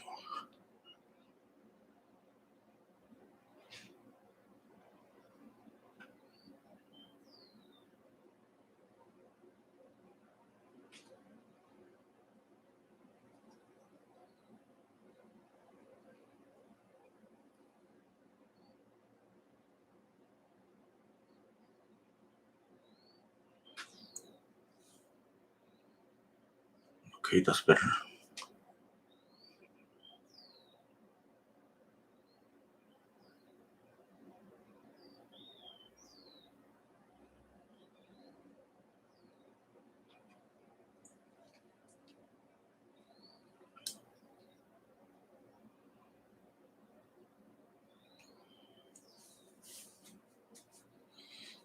Now the other eye. Okay.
Okay, I'm gonna put the eyelashes.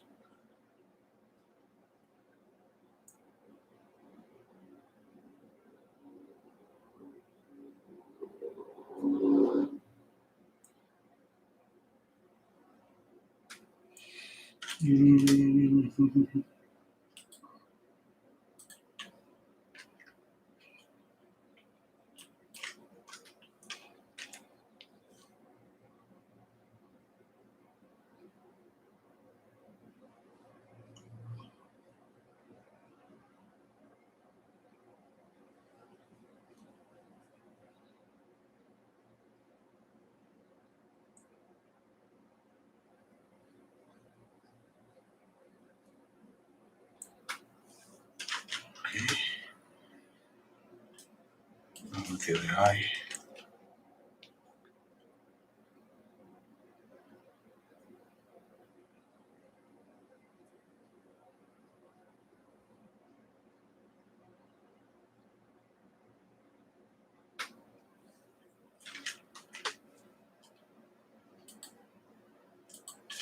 Okay. Okay, Michael, how you dull down the color of the blonde hair? Yes, I can add some gray or violet on top of that. A little bit. I mean, not too much paint. Just I mean, and I'm thinking about mixing the color here, or maybe I can just mix a dull a color just really close to this and apply on top of this. I can apply on top of that or apply another different color, but mixing the colors there in the painting. Hello, Ila. Maybe the left upper lip should be more higher and a little bit thick. The left upper lip. You mean here? Okay. Okay, I'm gonna check out that. Definitely, I need to go darker here, a little bit darker. I repeat, I'm not planning to go that dark. I don't want that. I always want some softness in the painting. I don't want to go that like a photograph.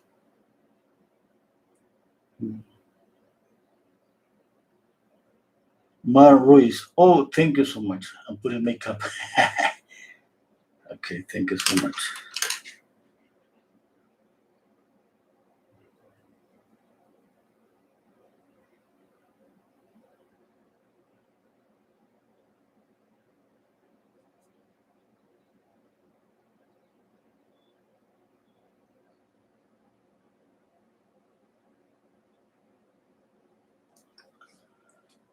Okay, I think I'm gonna step back and see where can I fix.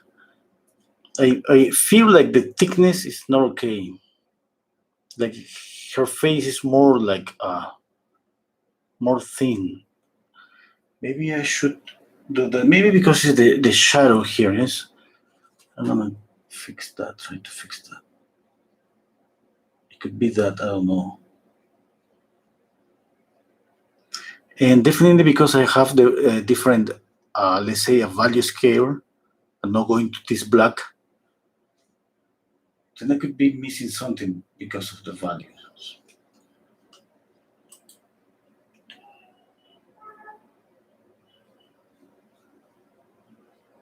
Not so sure about the likeness. I think I got her expression. I think, not so sure. Okay, the problem after painting 2-3 hours, it's kind of difficult just to see if something is really wrong or if there is a major mistake. Okay. I still keeping this little blue. You remember that it's just black and white? Now that happens because I applied red, pure, almost pure red here to the shadow. And I apply on top of that this black and white gray. and you have this. On top of that, I apply a skin color, a dark skin color, because it was too much of that blue, which is not blue. It's because of the contrast. Just we see that blue. And during the whole process, almost it's been for me about controlling that, not to get rid of those blues, keeping the green that was the first layer. To remember, it was all green. Here's the green. And I still see the green here, some parts. That's what I wanted. But in order to get that colors, I mean, for me, kind of trying to control.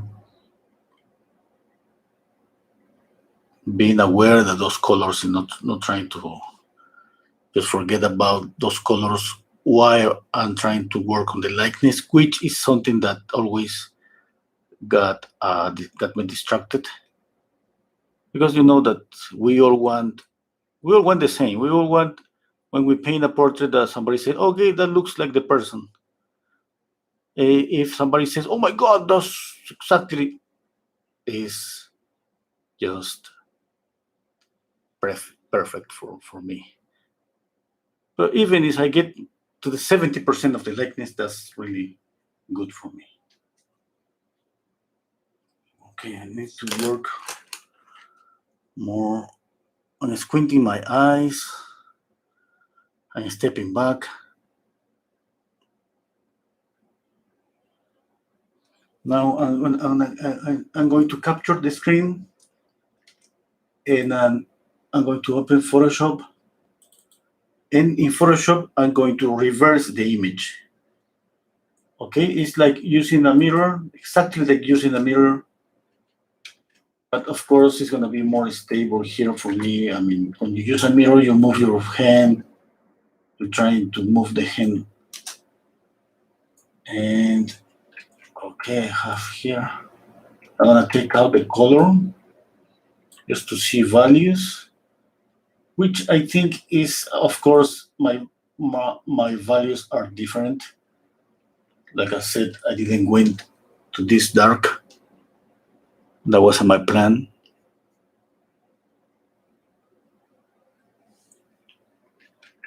I'm going to reverse the image to see mistakes. Oh my God, it's perfect. No, it's not perfect. I know that. But anyway, let's continue.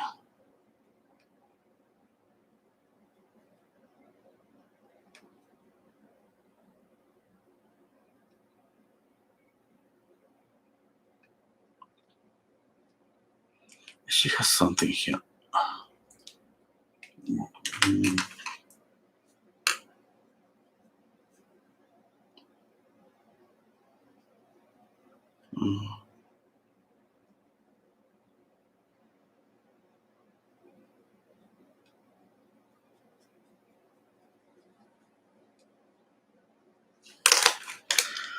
Okay, I'm gonna paint the background just to get distracted a little bit from the face.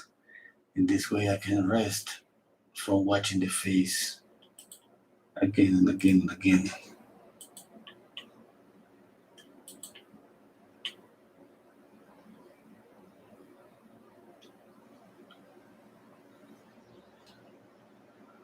Okay, okay, Maruiz, the softness of your painting is what I love. Thank you.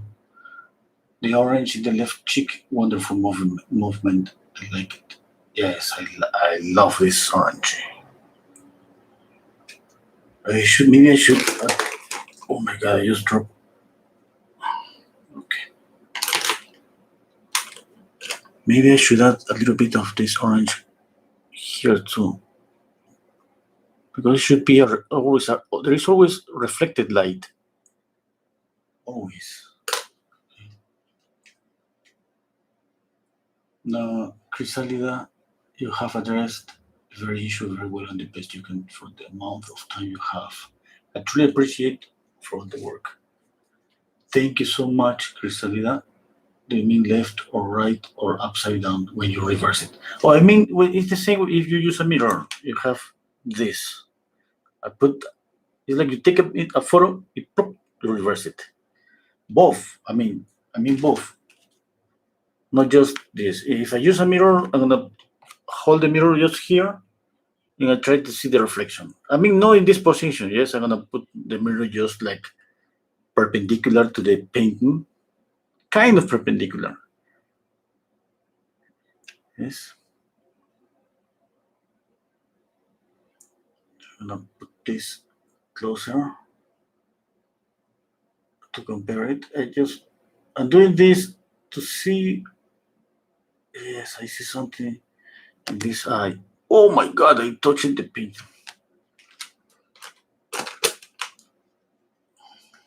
Okay. What a fool! What a fool!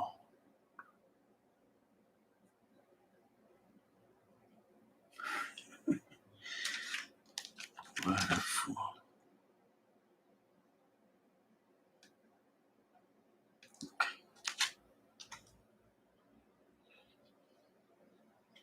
Yes, also taking a picture, because when you take a picture, you see the image really small, and it gives you like the same thing that when you step back.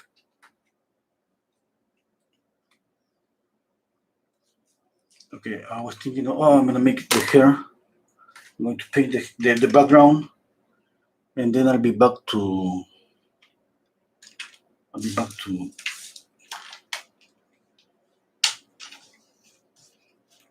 I'll be back to the face.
Oh, I'm going to open a Etsy store to sell these paintings. I have too much of this painting, too many of them.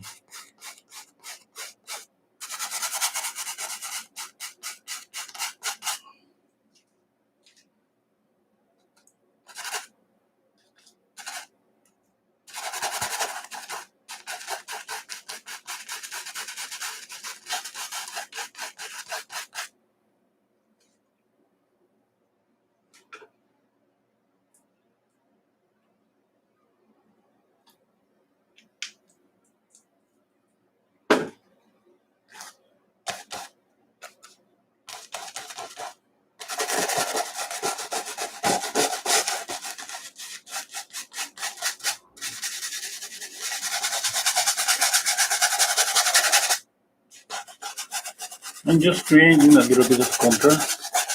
And since I have some blues on the face, the areas are blue, and she's blonde. I mean, blue is like this light blue is kind of the only option. No, that's not the only option, of course, but you just add a little bit of color.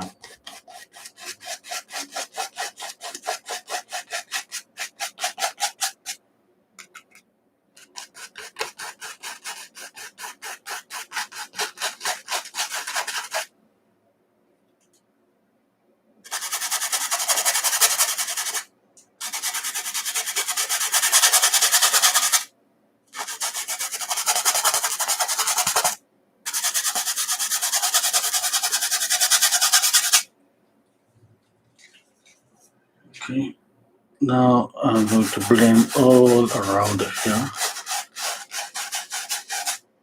I'm gonna leave it maybe here a little bit sharp. I'm gonna blend here.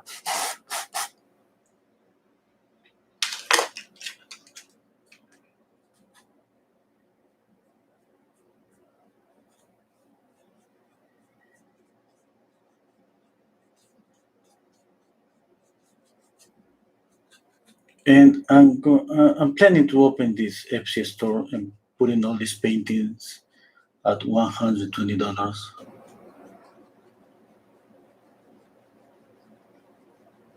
And as soon as I do that, I'm going to put a link in the description of the video. And if you want to support my channel, I have a Patreon account, and it's just for supporting my YouTube videos. I mean, I still doesn't have anything on my Patreon account. I have some patrons that are supporting me. Oh, I should. I forget to look for the name. I have a new patron. I supposed to do a shout out, yeah? And I forget the name. Sorry, I forget the name.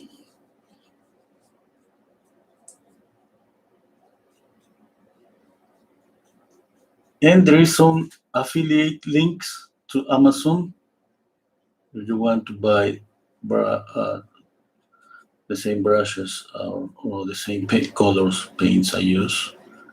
If you buy from the links, I'm going to get a commission. And if you buy a lot of oil paints, all of you, all at once, I'm gonna be a millionaire.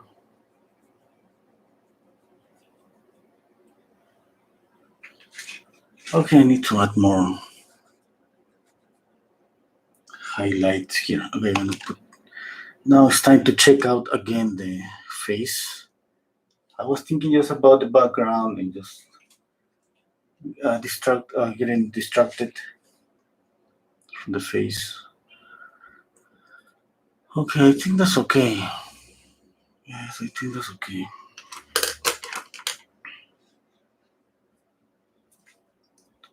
I'm going to blend this a little bit.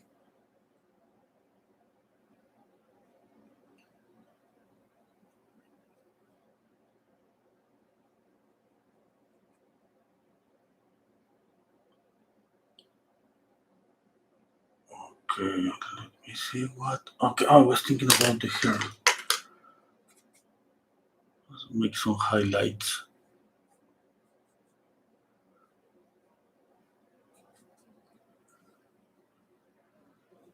Oh yes, my hand. No, this is smaller than my hand.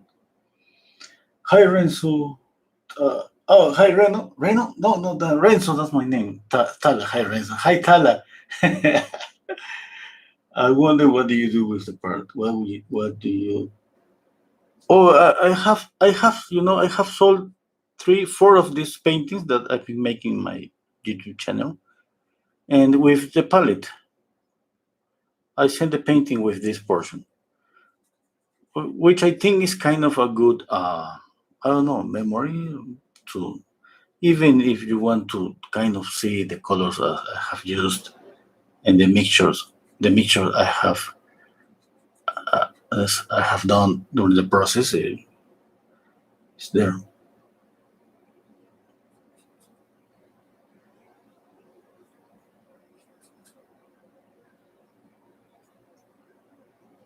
Okay. The brush that I use for the background is this one, number 8. It's a filbert brush. I mean, the brand, it doesn't matter. It's just a filbert brush. It's the cheapest one. I used to buy the cheapest filbert brushes because I use for background and I kill them so fast. I use them for the first layer. And since the canvas is like sandpaper, I mean, I kill them just so quick. They last for, I don't know, maybe a month, and I have to buy new ones.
Okay, I'm gonna go back to the face to make some last retouches.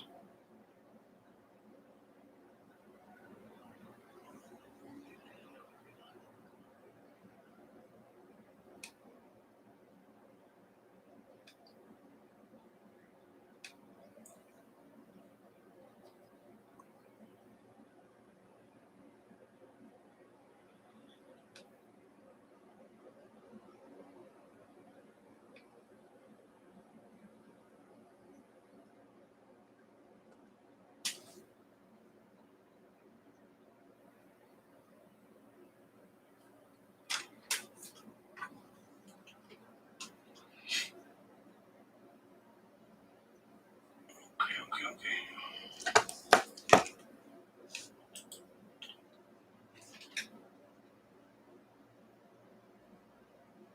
Hmm.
Maurice, don't touch it anymore.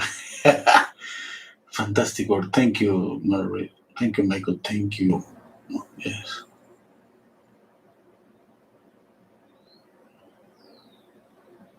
I want to retouch it.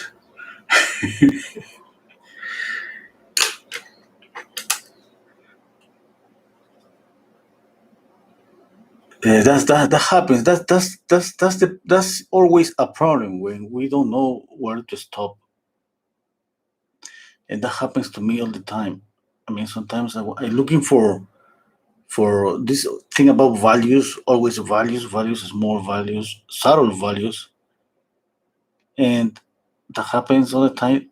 Sometimes that I end up just making the person older because of adding more details, and I can help myself to stop.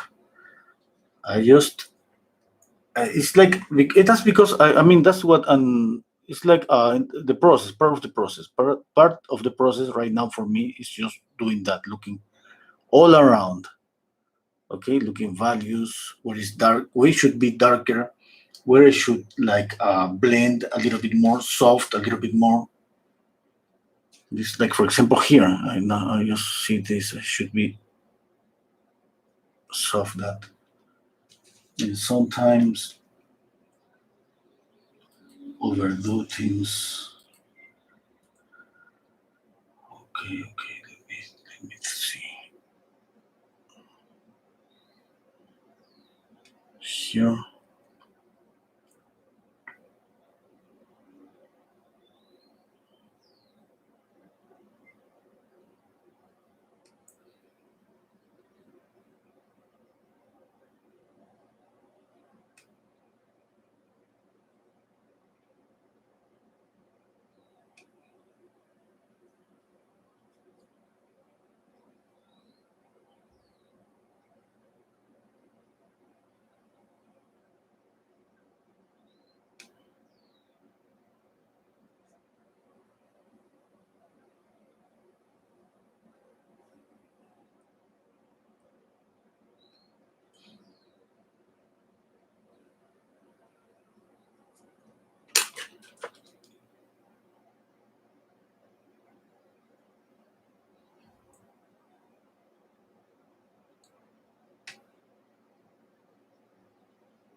Okay, I think that's it.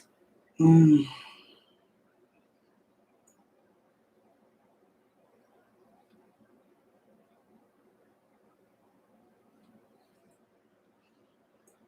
Oh, I see something. I see something. I see something here.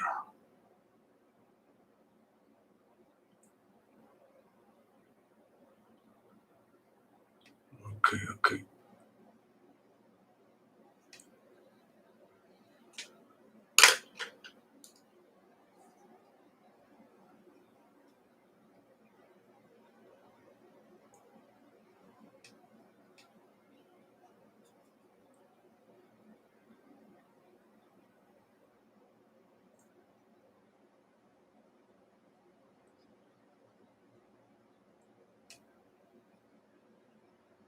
This.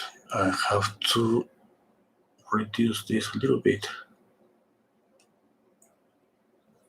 and work on the shadow here.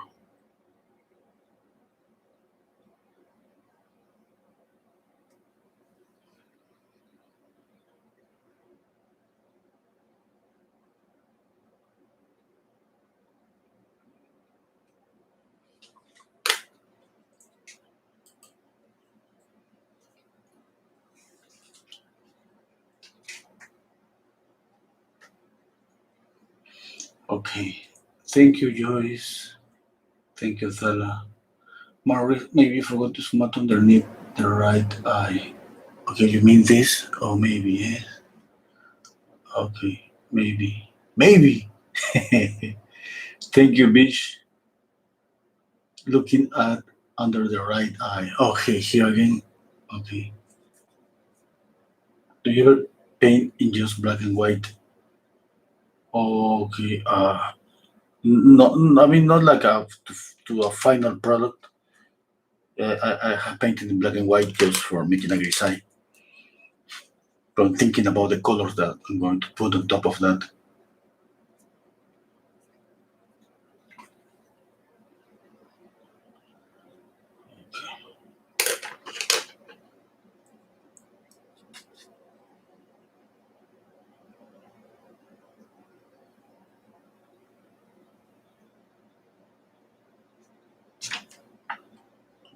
This one is the one that helped me with values. Okay, I need maybe a little bit of light here. Just a little bit.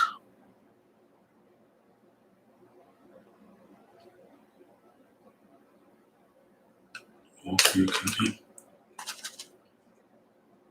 You can see this part. Yeah, I need to fix that. I need to make this more. I need to reduce here a little bit.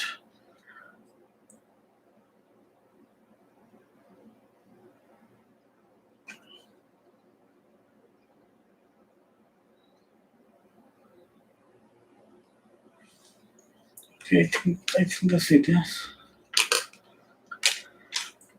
It's been 2 hours and 40 minutes. I always plan to paint for 3 hours, but right now I think that's okay.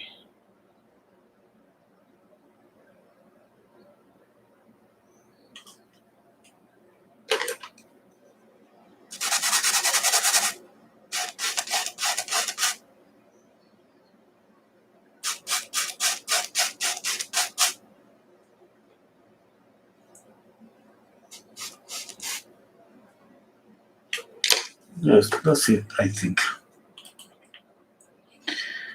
Okay. Okay. Thank you so much. Oh, hello, Sapna. Thank you so much for being here with me. And I think you can go now. I'm finished. I'm done. You can go, but I'm gonna stay just a couple of minutes.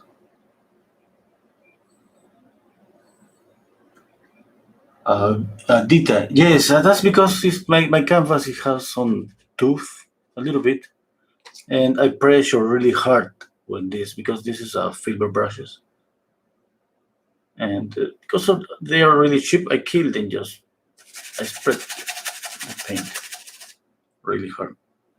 When I go with my Synthetic brushes, that's kind of different. I go really smooth.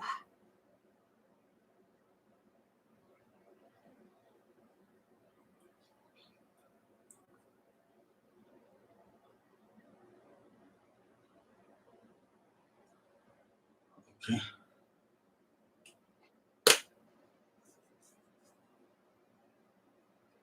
Okay. Oh, the sound is so strong. Maybe so loud. So loud. Yes, maybe. I'm so sorry about that. I love the sound.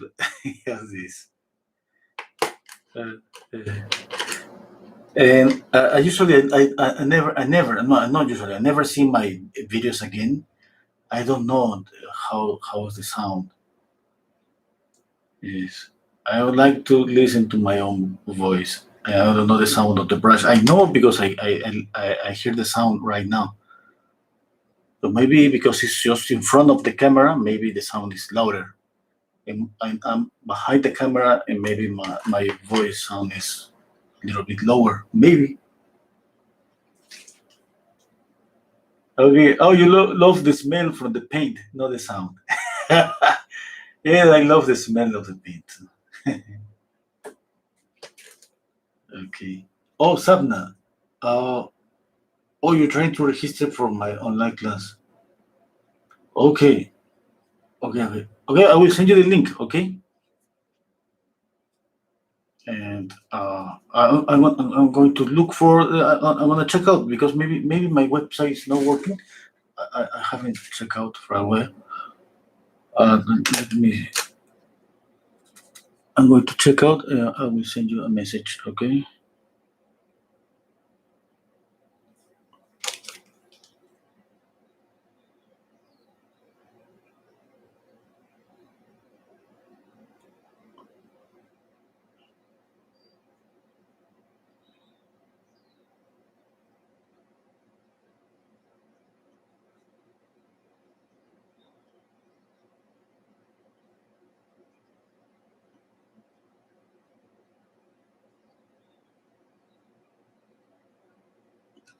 Okay.